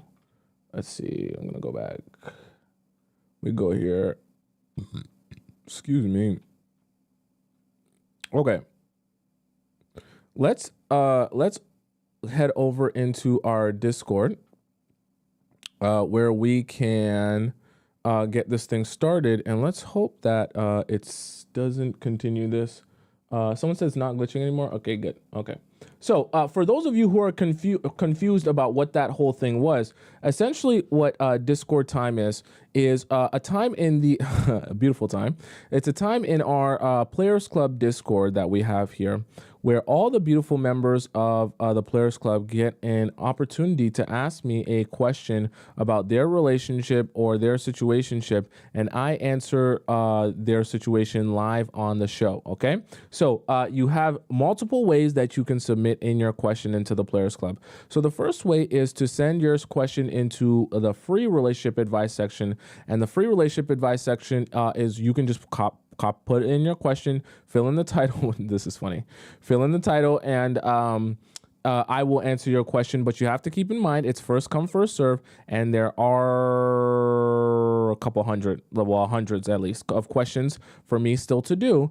And it'll take me probably about a month to answer your question if you submit your question into the free section here. Okay. So because I got to make it fair. Now, you also have a second option to submit your question if you are just really impatient and you don't want to wait a month for me to answer your question. You can also submit your question to Relationship Advice Premium, where all you got to do to submit your question is donate to the show. And you donate to the show by going over to my TikTok, the link in my bio, or you go over to to the link in my description, and you can find where it says Premium Relationship Advice. You donate to the show, you send in your Discord username and the title of your question, and you'll be able to, I'll be able to verify it from my end because I'm looking here and I'm seeing the people that donated here and I can see that it's them. And I'll be able to verify that's you, and then I'll answer your question live on the show. By the way, we also have a second version as well. If you are someone who you don't want me to read your question live on the show, we also have private relationship advice where you ask me a question, you fill out a form, and you ask me your question, and then I respond to you via voice message on your email, okay? That's just if you don't want it to be public. So there's multiple options for you guys here. Let's start off with premium relationship advice here from Springtime Girl. So she says, follow-up question. I believe it stopped glitching now for you guys. She says, hi, Tomisin, it's me again. I'm the only one who was seeing a guy who did all the good things with dates. It's not just about pineapples. We go out, we go for walks, play chess. He was consistent and he wanted us both to be exclusive. This is quite a flex. He initially said he wanted to build with me, but after 3 months, he suddenly said he's not ready for a relationship, but wanted us to continue to see each other with no changes to anything. I took your advice and walked away from the situation yesterday after he took me away for a really amazing weekend, and I knew I was getting too attached. Smart girl, okay? I'm heartbroken as he didn't fight for us. He just reiterated he's not ready yet, and doesn't want to be a barrier to me finding what I'm looking for elsewhere. Huh? That's pretty funny when guys say that he's doesn't want to be a barrier to you finding what you're looking for, but he's also not going to make it easy for you to find what you're looking for because he's going to take you out on an amazing weekend trip. Funny. He says he doesn't know when he'll be ready, but he's clearly unhappy that we can't just keep seeing each other in a situationship. I'm sure he would be quite unhappy about that. I am hopeful he'll miss me and what we had will come back in a month or two. My question is, if I'm lucky and he does come back, how do I handle it? What do I say to ensure he really is ready? I want to prepare myself and have the best chance of making it work. Thank you. So, this is a good question, Springtime. What I want you to do here, okay, is first of all, you're already doing the right thing in terms of taking a step back and allowing him to make his own decision on what he wants. But if he does come back, I actually have a whole show dedicated to do on what to do when a guy comes back. You have to start evaluating when he does come back. Why is he back? Because one of two things could be happening here. When he does come back, he could be in a position where he just misses the fact that he was able to spend a lot of time with you, and he wants to go back to a place where he can continue to get that access to you and just spending time with you with no end goal. Or he could be coming back for the purpose of actually taking this seriously and building with you. This is one of those kind of like reverse psychology situations where he kind of treats you like a girlfriend, but then he says he's not ready for anything, but then he takes this seriously as if he's trying to make you his girlfriend. But here's the problem with that, is that down the road, you end up frustrated because you're like, wait, so you're just going to continue basically dating me without actually committing to me? But then that means basically any day you can just wake up and say, yeah, I'm done with this, or yeah, I found a new girlfriend. So that doesn't actually serve or help you. And I'm glad that you recognize that, which is why you pulled yourself away, because that's only going to work against you to your detriment. And so if he does come back, you need to be analyzing which reason is he coming back, to actually build something and have some direction here? Or is he just coming back so that he can apologize and say, yeah, my bad for what I did. Can I take you out? But then by the time he takes you out, you guys go to dinner for a little bit and you guys chat for a little bit more. It goes right back to where it was the first time, which is no real direction forward into forward momentum in any place where you know where things stand and you have clarity. That'll be an issue. So when he comes back, you need to let him show you if he actually recognizes why that's an issue and if he's ready to like bring some direction and clarity to the relationship.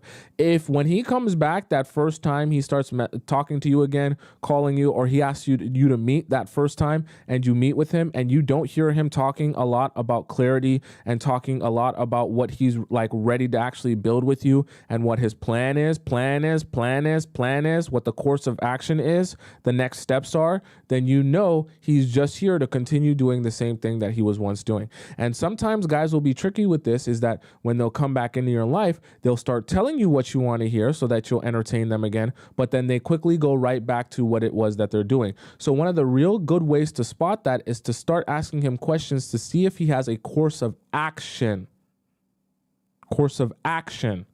Not just yap that he can talk to you endlessly about, but actually a course of action and a strategy on how you two are going to get to the place that he wants you guys to be. And rest assured, there is a strategy even to building a relationship with someone, right?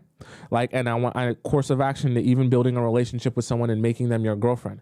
Hey, I want us, I'll give you an example of a course of action. So when he comes back, if he's serious, a course of action would be like, hey, so you live in, I don't know, let's just say you live in Italy and I live in Germany. And I know that I'm going to have exactly 1 month off free from work in the next, 4 weeks. And I want to make sure that I take that time off and I get to see you. And I want to make sure that we can start to plan a strategy of seeing each other every couple of months, because I really want to build this with you. And I know that we can make this work. We just have to figure out the long distance. And I know how we can do that. And I know if you're ready for that, we can work on that. That's someone bringing seriousness, bringing course of action, bringing logistics and strategy to the relationship and actually wants to make it better. Now, someone who's not doing that will just come to you and say, yeah, I like you a lot. Yeah, I miss you. Yeah, I want to see you again. He'll go on that date with you. And when you start asking him about a course of action, he'll just start saying things like, yeah, I really just, I really love spending time with you. And yeah, I really missed you not speaking to you. Can't do anything with that. Doesn't do anything for you. And it's going to put you back in the exact same place. Okay. So just keep it still. Don't break, right? As time goes on, this is like the first day, right? So as time goes on, this is going to get painful. I can assure you, even from your perspective, you're going to start being in pain because you're going to feel like, damn, I was spending a lot of good quality time with him and I do miss him and being around him and talking to him and cuddling him and all that stuff. So as time goes on, it's going to become more and more painful for you. But I want you to be aware that this is for your benefit, because at the end of the day, you'll get one of two results, and either one of those results is good for you. You'll either get him to come back in a way where he's ready to give you clarity and build this into a positive, more forward moving direction, or he'll never come back because he's never ready to give you clarity, and you will have avoided wasting years or even decades of your life being strung along by a guy who's gonna, treat you well for the time being, but never give you any sort of commitment that you're still confused 3-4 years down the road. Okay, right? Let's go on to the next question we have here, who is Sissy. Okay, Sissy. I'm confused. Please help. Okay. Sissy says, I have known a man for 7 years. I met him when times were rough. I have lost my brother, and he was a great support. I didn't want anything serious at the time, so we kept it as we see each other do the deeds, and that's it.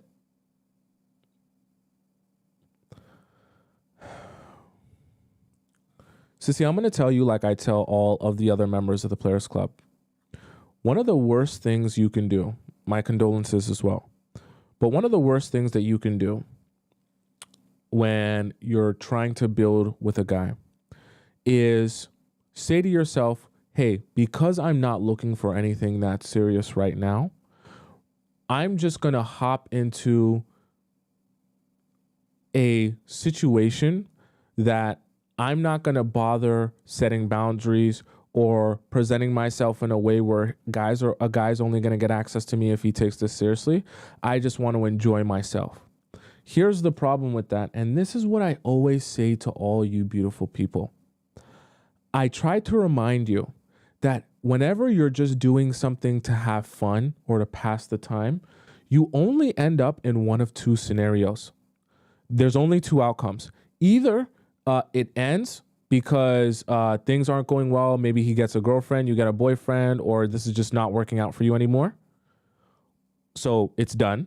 Or number two is it goes on and you really enjoy it and you really like it, but now you like it so much, you enjoy the time you're spending with them so much, and you enjoy the guy so much that you start saying, I actually want more than for us to just have fun and sleep together. But here's the problem. You've spent the beginning and the whole entire relationship allowing him to get access to you for nothing, for free.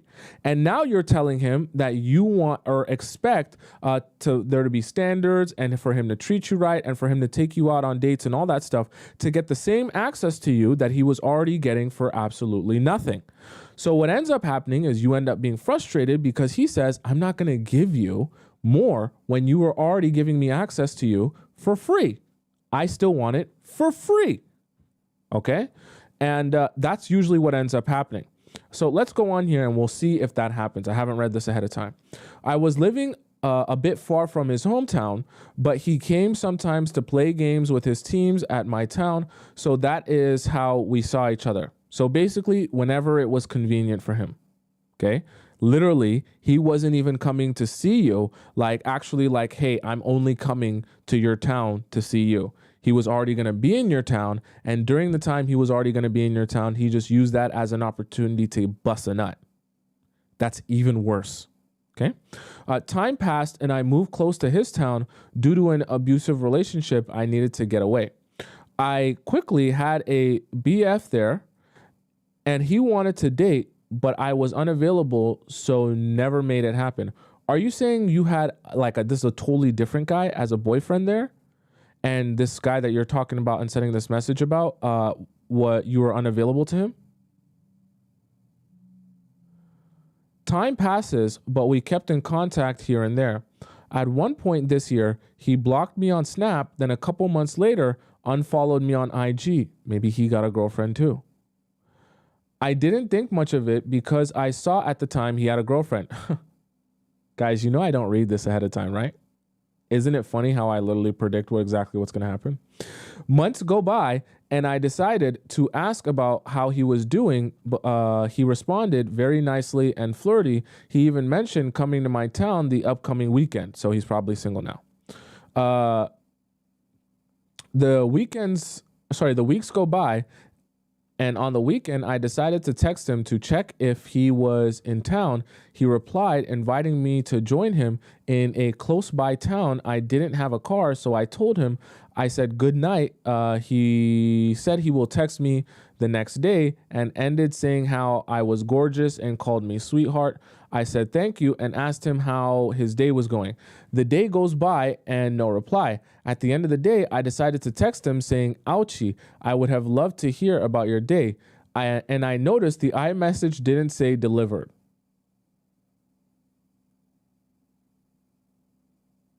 Chat. You know what that means? I'll spell it out for you, sissy, since you probably don't understand why that happened. What he did there was he still has an ongoing situation. I'm going to spell it out for you.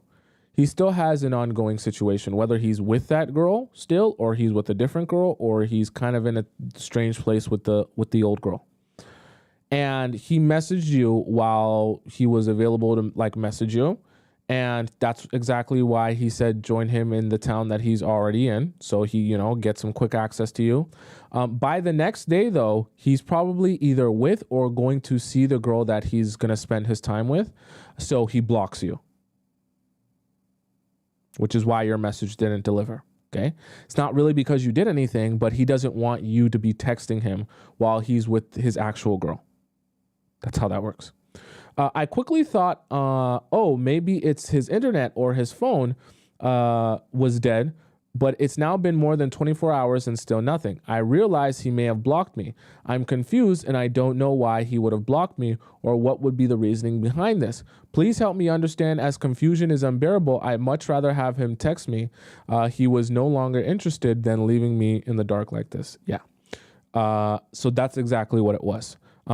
So you mentioned at one point, so this is actually this year.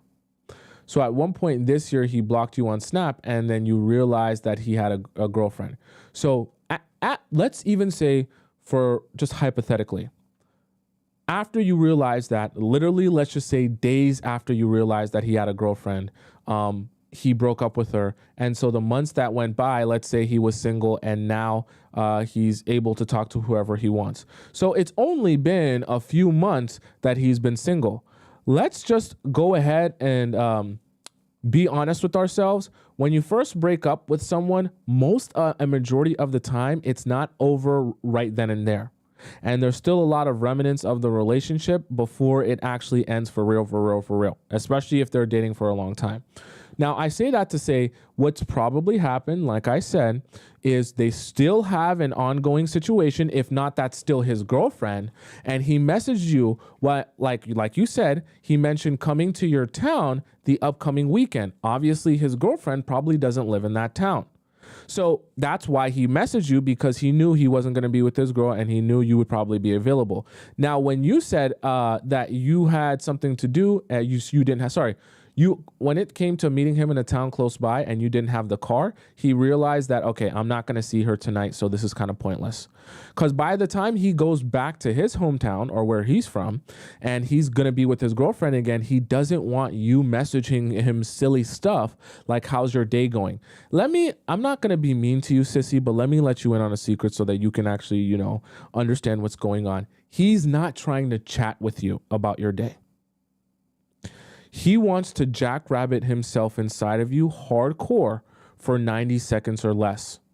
That's what he's trying to do. He ain't trying to hear you talk about how was your day, how you did this, how was work today, was your game good? And he don't give a damn about none of that. What he's trying to do is jackrabbit himself inside of you. He only messaged you all of that silliness that you guys were small talking about to see if you are willing to come meet him that night. When you shown yourself to be unwilling or incapable of meeting him that night, you served zero purpose to him after that. Why? Because he has an ongoing situation with the girl that he's probably still with. If that's not his girlfriend, it's still an ongoing situation, and he damn sure doesn't want you asking him silly questions on his phone like, how was your day, when he's laid up with his girlfriend. So he blocks your number because he don't want or need to be hearing from you when he's with her. Now, if there's ever a situation where he, is back in your town, or he's got some time on his hands, or he's not going to be with his girlfriend for an extended period of time, yeah, then he'll unblock you and he'll message you about whatever. But he don't give a damn to message you if he's with his girl, because that's the girl he actually cares about, her opinion, and he doesn't want her knowing anything about you. Okay, so you did get blocked, and that's the reason. Now, when it comes to what you should do now, you should stop wasting your time. Stop wasting your time. This guy doesn't really want to be with you or really want anything from you aside from to jackrabbit himself inside of you when he has time. He's trying to fall back into the same pattern that he was already doing. The pattern that okay, this is not to diss you, but you do realize the pattern that he had to you was like perfect for a side chick. Perfect. He came to your town whenever he was already going to come to your town and already going to be in your area. And he literally got to utilize you in the times that were most convenient for him without ever having to actually get up out of bed and go solely for you. So he got access to you without he didn't even have to take the initiative enough to say, yo, I want to jackrabbit myself inside of someone, so I'm going to go to her town just to jackrabbit myself inside of her. He said, no, I have to have something to do over there first, and whenever I have something to do, I'll message her and then jackrabbit myself inside of her when I have time to. So I say that to say that's perfect for a side chick. Perfect situation. And so that's exactly what he's trying to turn you into here once again, is a side chick where you're just kind of there and he utilizes you whenever it's really convenient for him and he's already in your town or close by. Part of the reason why I never advise you guys, I love you all so much and I care about you all so much. I never, ever, ever advise you, any of you, to be doing things for the sake of fun or because you're not looking for something serious. Because the more you enjoy it, you're going to eventually want something serious. And you're going to be so frustrated, so devastated when you realize that you made such a horrible mistake allowing a guy to get you for free and access to you for free. And now that you want him for real and you want to build with him for real, you're thinking to yourself, damn, how do I undo all the stuff that I allowed to happen before? Okay. And the reality of it is you ain't going to be able to undo it now. Okay. Let me read out one because I see some people sent some new ones in. I'll read these. I'll let you guys create the message and I'll read them tomorrow. I know you guys sent them in just now, but sometimes people don't finish their message all the way. So I want to give you guys some time to finish out typing and stuff. Okay, so let's go on to the free relationship advice section here where we see sneaky link. By the way, guys, for those of you who are too nervy to get your question read out online, like I said, there is also private relationship advice where there's a link and there's a form that you fill out. You can send in your question. It's just like this, except it doesn't show up on the Discord. It only gets sent to me personally, the form that you fill out, and I send you back a message via email. I send you a voice message, okay? Because I know some of you are nervy about, just going ahead and putting it in the chat, and I wanted to give you guys another option as well. So Honeycomb Love says, Sneaky Link ghosted me after I ghosted him first. How is that possible? I met this guy and we went out a few times. We made it clear we were both looking for a friend with benefits situation. So he's gaslighting me up, saying all the things he's going to do. The time comes and he wanted to have unprotected pineapples. I was not with it at all. So he finally puts on a condom, but couldn't stay erected. This is going to be one of those type of messages. I didn't want to make him feel bad in the moment, so we just chilled with his soft penis. He kept begging to have unprotected pineapples with me. I made up an excuse to leave. This makes me feel gross. I got a bad vibe. After that, he called and texted. I didn't answer him. A week later, I answered. We talked about the situation. He apologized and said he wanted to see me again. So I let my guard down and agreed. We set up a date. Then on that day, he called and said he would be busy. We talked on the phone until he had to go do what he needed to do. Then he ghosted me. I'm curious as to why not just leave it alone in the first place. Why beg me to call you? I never called him again after. He hasn't reached out. Update. He has tried to contact me several times, but I haven't responded. After listening to several of your shows, I don't care to be bothered anymore. Thanks so much. I love it. So Honeycomb, very simple here. When a guy is utilizing you for free, or you made it clear that he can utilize you for free, giving away, not that any of you are products. When you give away a product for free so long, even though the product has value, it becomes very hard for people to accept the idea that something that was once free for them, they're going to now have to pay for or work for.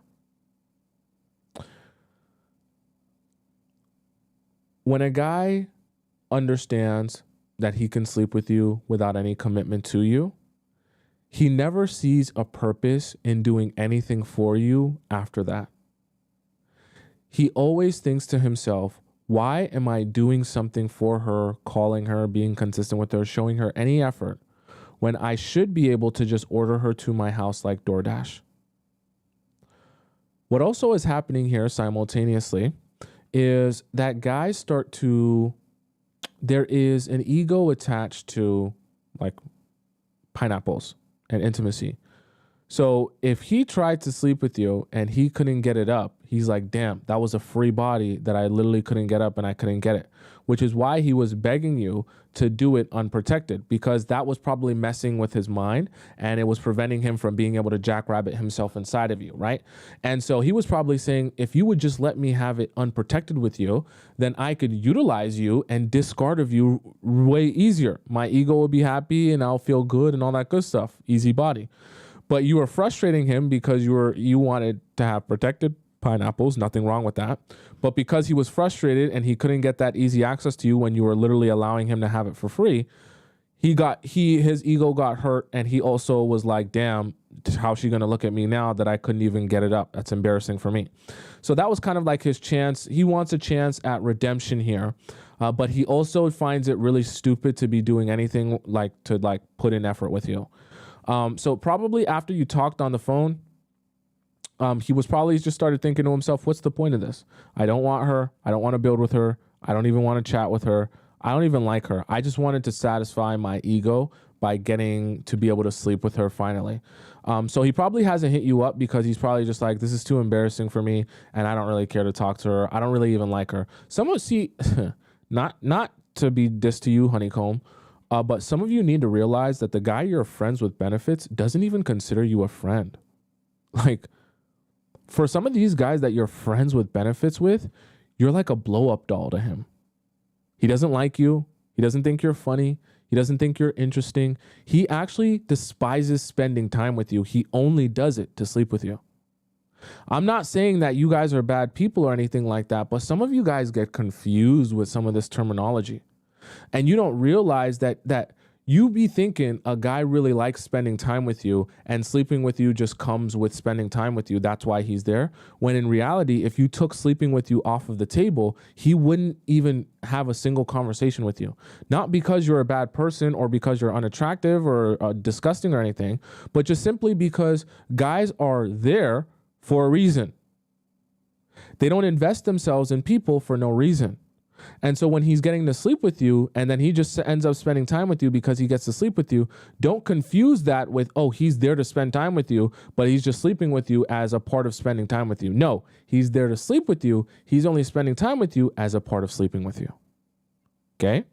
Don't confuse yourself and put yourself in a jumbled up mess where you're committing yourself or doing more for a guy who literally doesn't even consider you a friend to him. Right? He just considers you a blow up doll. It's very, very degrading, and guys will never be able to accept you as something valuable that they should put effort towards when you allow yourself to be perceived like that. I just have to be so real with you so that you guys can stop making this mistake and rid yourself of the mindset that, hey, we're just chilling and we're just friends and everything's cool. It's not that cool to get treated like a blow up doll. That's not very cool. Okay? It doesn't feel very cool to get treated like, the lowest priority to someone. Not very cool. But that's the situation that you put yourself in when you allow we're just friends with benefits. We're just chill. We're just doing a thing just to get rid of our just to pleasure each other. Is the trauma really that pleasurable? Unless you have a kink for that. Anyways, let's go on to the next question here. Let's see. We got here. Fruitsy. Okay, this one was deleted. Electric Field sent a voice message. Oh, by the way, guys, if you guys want to send voice messages into your question instead of typing out a whole thing, you can do that, I believe. Yeah, you can do that. Just title your question and send in a voice message. That'd be cool, actually, if someone did that. Scale of attractiveness, Elise says. So Elise says, hi, Tomisin, I'm wondering, do all men evaluate women on a 10-point scale of attractiveness? I was dating a guy, 35 years old, who rated me 8 out of 10. Which shocked me since I didn't ask for this evaluation and never rated him in return. He also evaluated his ex, starting at 7 out of 10 at the beginning of the relationship, eventually dropping her to 4 out of 10 over their 12 years together. I don't understand this approach. When I like someone, I appreciate them as a whole person. What do guys think? Do they see an 8 out of 10 and think it's a good enough for now, but would switch to a 9 out of 10 if they met one? Okay, I'm going to give you guys an answer here that will actually answer this question. I can't obviously speak for all men, but I'll give you how majority of men think, okay? I'll give you how the intelligent men think, and then I'll give you how the guys who have no idea what's going on think. The guys who have no idea what's going on just think, oh, hotter is better, so I want a 10 out of 10. I want a girl who's absolutely perfect, dump truck, yitties, smile, face, body, everything. If it's plastic, I don't care. If it's real, I don't care. I just want it to look like a magazine, okay? And that's all they chase after. Now, the intelligent men realize that when we're talking about 7 out of 10, 8 out of 10, the scale is not like, oh, you're just a number. The scale is like, okay, there's a level of attractiveness to you, but intelligent men realize attractiveness is honestly not just about how you look physically. Attractiveness actually is very much your personality and your character. So intelligent men realize that when you're rating someone, you're not just rating, if you're calling it a rate, right? You're not just rating them on a physical sense, you're rating them on an emotional sense. How good is their personality? How easy are they to get along with? How much do you like them? Things like that, right? And so I say that to say, intelligent men realize that when it comes to the scale of physical attractiveness, there is only a certain threshold that really needs to be met until there becomes a level of what we call diminishing returns. I know that I'm making this sound really mathematical for some of you, but diminishing returns are just essentially what that means is after a certain threshold of attractiveness, it doesn't really matter if you're more attractive. Just because that doesn't really make you a better partner. Are you following what I'm saying? So men can have, the intelligent men have what they understand as a physical attractiveness scale, and then they have like an emotional and personality attractiveness scale. And they factor both of those into the whole human being. So someone that reaches the threshold of the physical attractiveness, which let's just say for the sake of example is like a 7 out of 10 for physical attractiveness, they're also not just factoring their physical attractiveness, they're also rating their emotional and character attractiveness. And if that is really low, but they're really physically attractive, let's say they're an 8 or a 9 out of 10, that doesn't make them overall someone that you would desire to be with. For the intelligent men, for the stupid men, they don't think about this stuff. But for the intelligent men, they're factoring in both rating scales here. And like I said, once you pass that threshold or you reach that threshold, it then all becomes about your emotional attractiveness and your character attractiveness, instead of just your physical attractiveness. Because having a girl who's a 9 out of 10 physical attractiveness, also physical attractiveness is a little bit subjective depending on each and every guy, but having a woman who's a 9 out of 10 physical attractiveness doesn't really make them a more desirable partner if their emotional attractiveness is very low. That's how the intelligent men categorize and scale stuff. And that, like I said, the men who have no idea what's going on, they're just sitting on the game, they just do what everyone else tells them to do or think. They just chase around the girls with the biggest butts and they don't think about any of that stuff.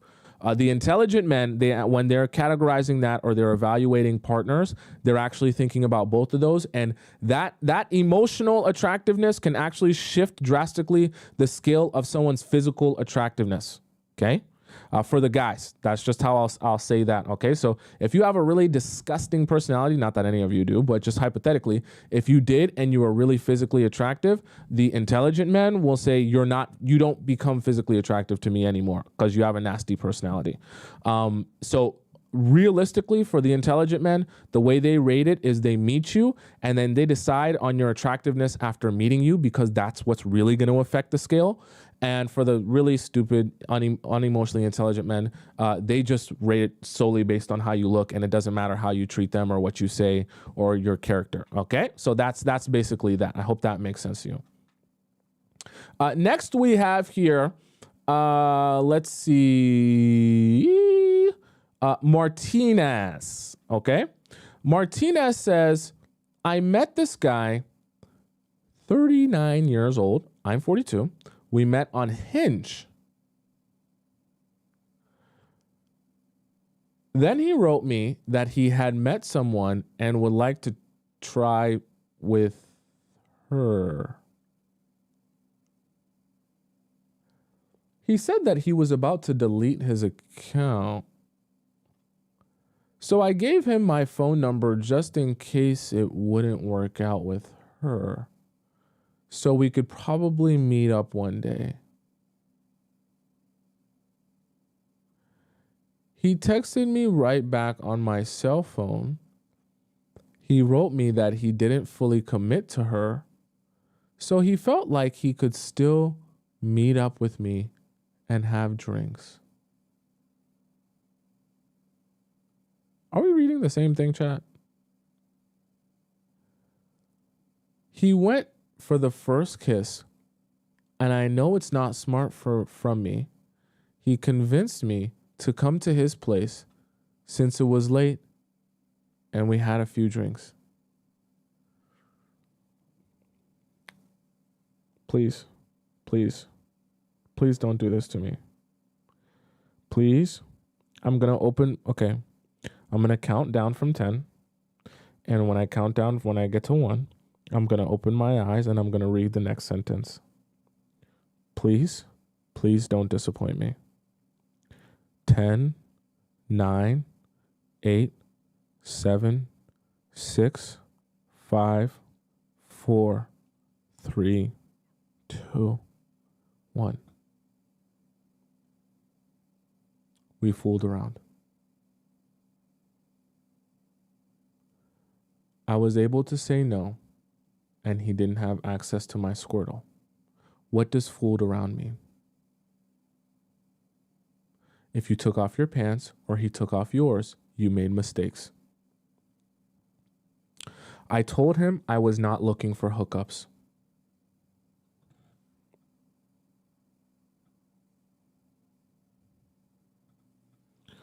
So why did you go over to his house and fool around then?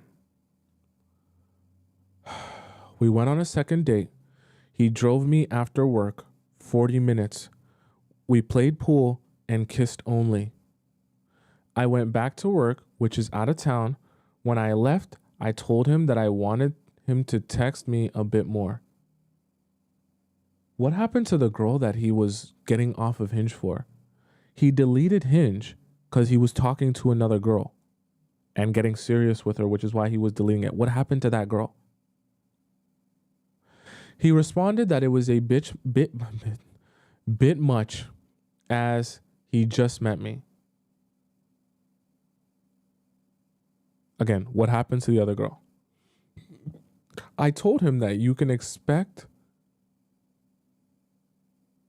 to have pineapples on the first date and be, wait, what? And be put off if I'm asking you to text me a bit more. What? Am I reading this right? I told him that you can expect to have pineapples on the first date and be put off if I'm asking you to text me a bit more. I don't understand that sentence. Anyways, he realized later what I meant. I don't even realize what you meant. Okay, someone said she meant to say can't. I told him that you can't expect to have pineapples on the first date and be put off. Okay. Thank you. Some of you guys, I was like, what? I'm like trying to read it as she said it. Anyways, he realized later what I meant. He said I went up a few levels for not having pineapples with him. Exactly what I tell you guys. Guys will beg you to do something that will actively make you less than in their eyes. And then when you actually stand up for yourself and respect yourself, they respect you more and like you more because of it. So never listen to what men say they want. Watch the Players Club. Let me explain to you what men actually want. Do that. And don't be confused when you do what he says he wants. You sleep with him on the first night because he says he really likes you and that's what would make him happy. And then you wonder why he doesn't seem to show you that he likes you after that, okay? Don't be confused by what guys say. Don't even listen to what they're saying. During the third, I think you might say during the third date, later we spoke about how we wanted things to go moving forward. He said he didn't want me to feel used, so he said, let's get to know each other more and see where things go. He told me that he was tired of having empty, I think you might say like pineapples with women. At the end of the night, we fooled. What is going? Let me take a stretch. I don't get it, man. I really don't get it. I really just don't get it. I just don't get it. I don't get it. When you, it's like when you're seeing that you're doing the right thing and you're moving in the right direction, you actively start thinking to yourself, okay, I'm moving in the right direction here and things are going well here. But, because things are going well, let me make some mistakes that will ruin everything I've been working towards here. Because why, when you've gained a little bit of respect, start fooling around again? Why? Why not just stick to the game plan and continue on the path of earning respect? That will always serve you more in the long run. We fooled around and he got access to my Squirtle. A bit? What do you mean a bit? What do you mean? What do you mean? What do you mean a bit?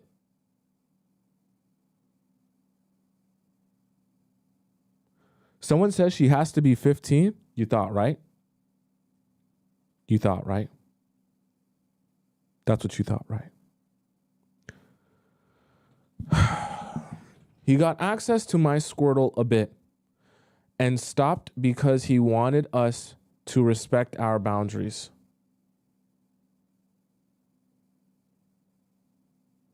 I'm going to get up and stretch again, chat, just because I wasn't even expecting that to be the... Wow. Wow. Wow. So, oh, God. Oh, my God. Wow.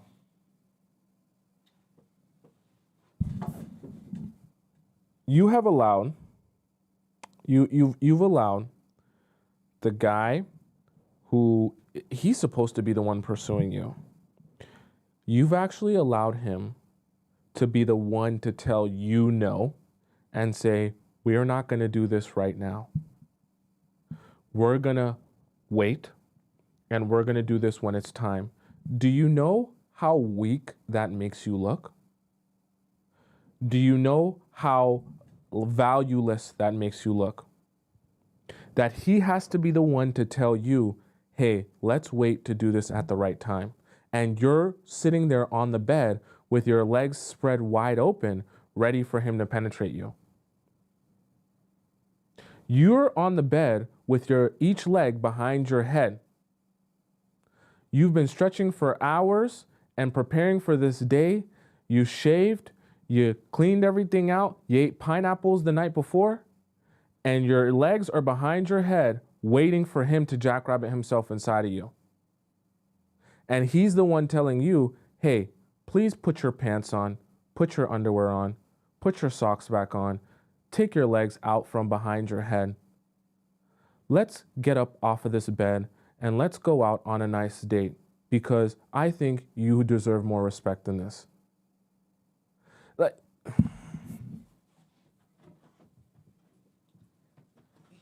you have to understand how bad this looks. You really do. Because it's not just not sleeping with you. It's for him to be the one to say, let's not sleep together, is a very bad look on you.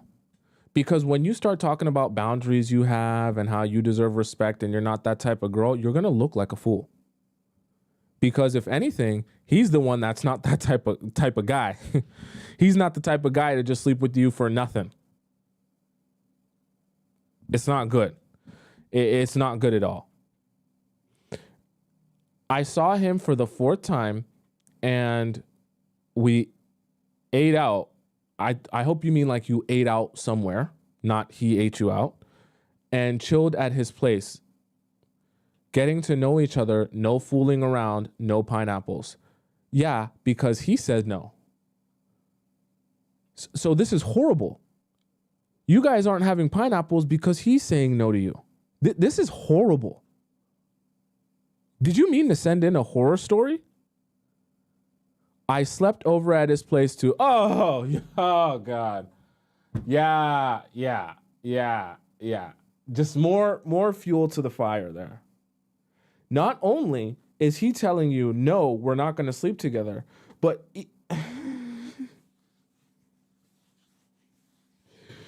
you still sleep at his place so that he never gets a chance to like miss you.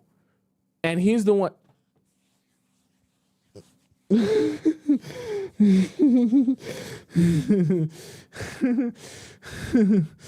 Oh my God. 5 dates in 1 month. I noticed that I initiate the conversations a lot by text. Oh my God. I'm going to have a breakdown. He answers very fast.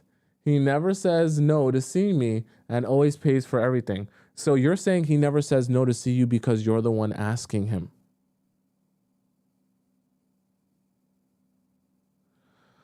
I'm not quite sure if this guy likes me or not, or for something serious.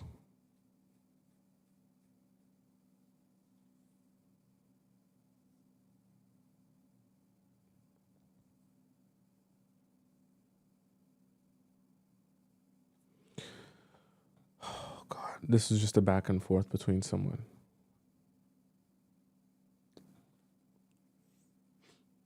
Martinez.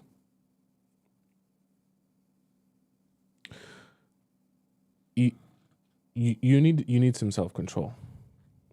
And I mean that so seriously. There comes a point where you have to say to yourself, despite what makes me happy in the moment, what is best for me in the long run? What I mean by that is, like, what you're doing here is not going to serve you in the long term of this relationship, because it doesn't make you look like someone who respects yourself. I know that you have desires. I know that you would love to be touched. It's part of the reason why I say go and get that Tracy's dog. The link in my description, or if you go in my bio on TikTok, you'll find it where I say recommended items, because you need to solve that if that is something that's so much on your mind that you can't control yourself when you're with the guy that you like.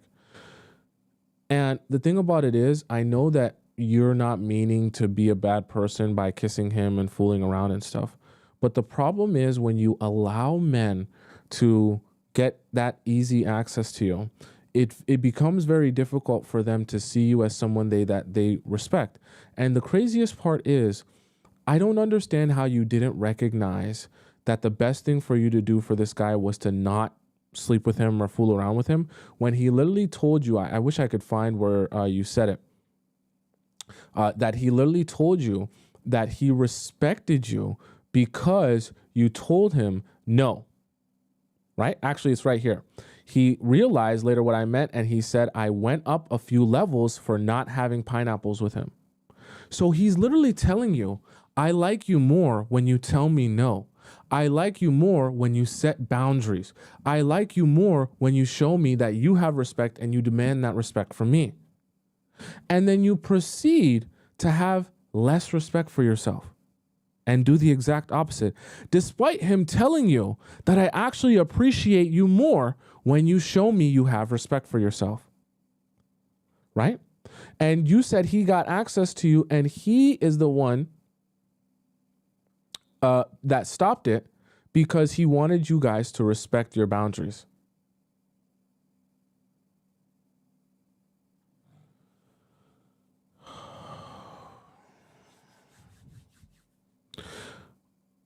It's very bad. It's very bad, Martinez. Because now in his eyes, he yields all the power.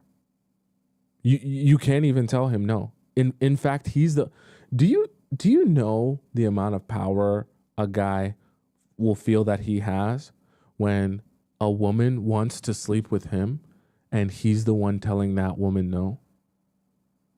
Do you understand the amount of, like, you're supposed to be the woman telling him whether he can sleep with you or not, and he's the man telling you no to sleeping with him?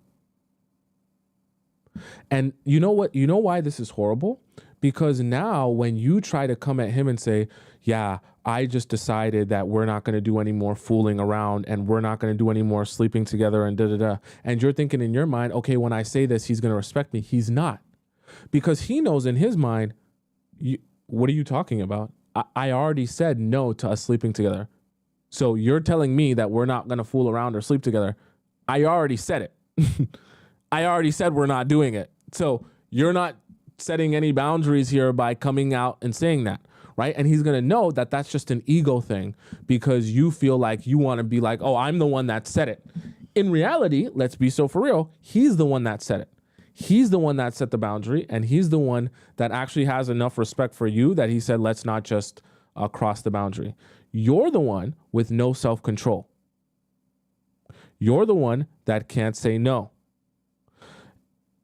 Doesn't make you a bad person, but I just want you to see how now you look in his eyes.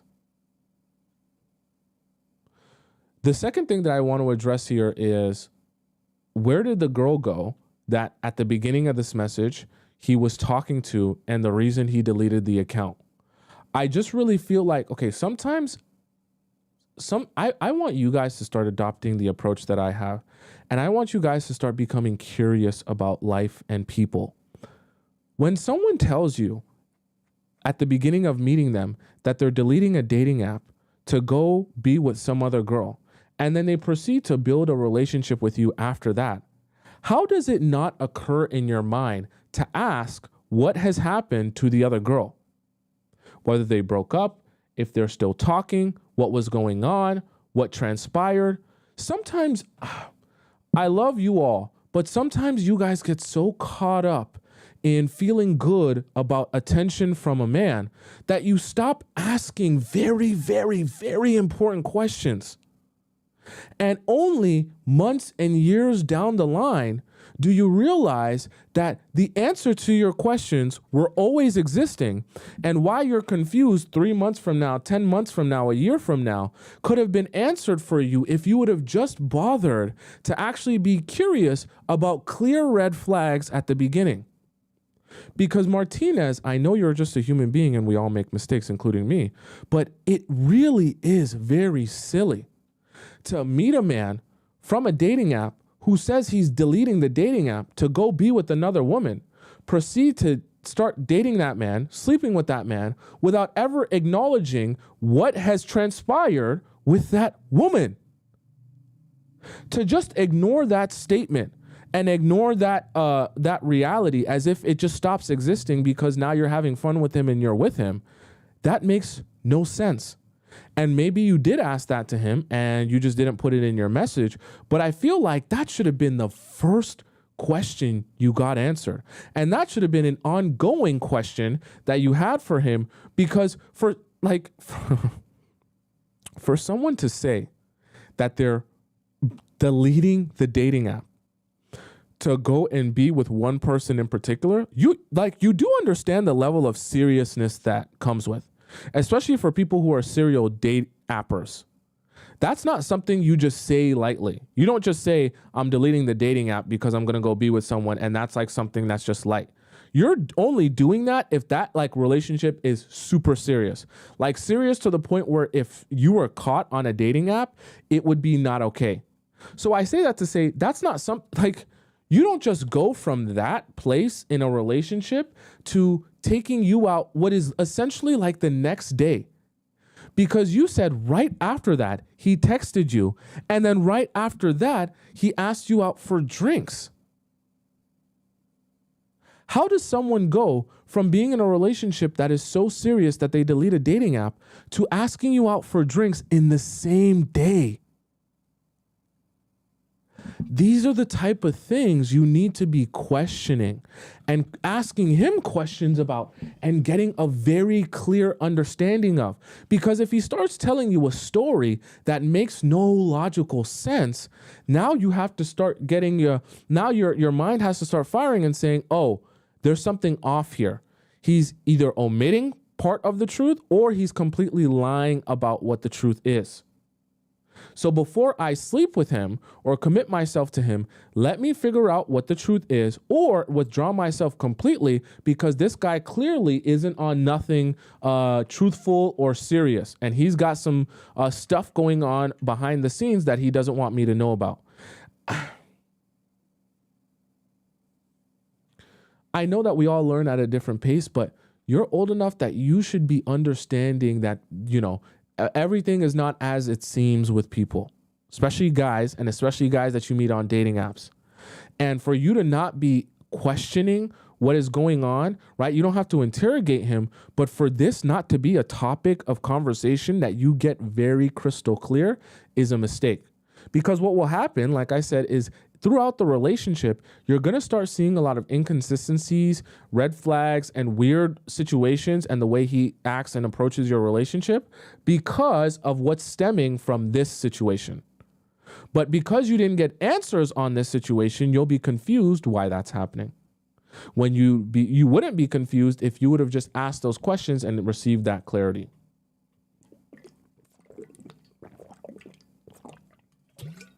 Very big mistake, Martina. So I think that the next time you see him, what you need to be doing is asking him what happened with this situation and being very clear on that if you do see him again, right? And before you ever sleep with him or fool around with him or anything with him again, you need to be very clear where this stands. That you're not dating a man who's either married or dating a man who already has a girlfriend or dating a man who's got a whole nother situation going on somewhere else with someone else while he's doing something with you. Because that ain't going to work for you. And let's thank our Lord that he, you said he got access to your score a little bit. So let's just be for real. You're saying he basically put the tip in, and maybe a little bit more. So that counts as a body to me. Maybe not to you, but that counts as a body to me. If he had something, you were going to get it. So that counts as a body to me. And I just say that to say, you need to get answers before you start exploring this. That's my real honest advice to you, for real. Okay. Next year we have, let's see here. Is this the next one? Oh, the next one's really long. This is really long. Okay. Well, we'll save that for tomorrow. That one's really long. What's going on here? That is the show for today. Don't worry. If I didn't get a chance to answer your question, I have plenty of opportunities to answer them. I'm here every weekday, so don't fret. I will get to your question. And if you want to skip the line of people, because remember, if you send your question in the free relationship advice, it's going to take me about a month to answer your question.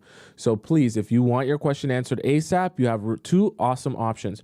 You can either send your question into Relationship Advice Premium, and you can ask it there, and I answer it live on the show, which will probably be like by tomorrow. I'll get to it, because you get to skip the line. All you got to do is donate to the show. You go to the link in my bio on TikTok or the link in my description on YouTube, or you can ask me a premium private relationship advice question, and all you got to do is fill out the form. The link is in my bio, and once again, the link is in my description as well. You ask me a private relationship question, and I answer it to you via email. It doesn't go on the Discord. It doesn't go anywhere else. It's just a form that you fill out, and it goes directly to me. So you have two amazing options depending on who you are, okay?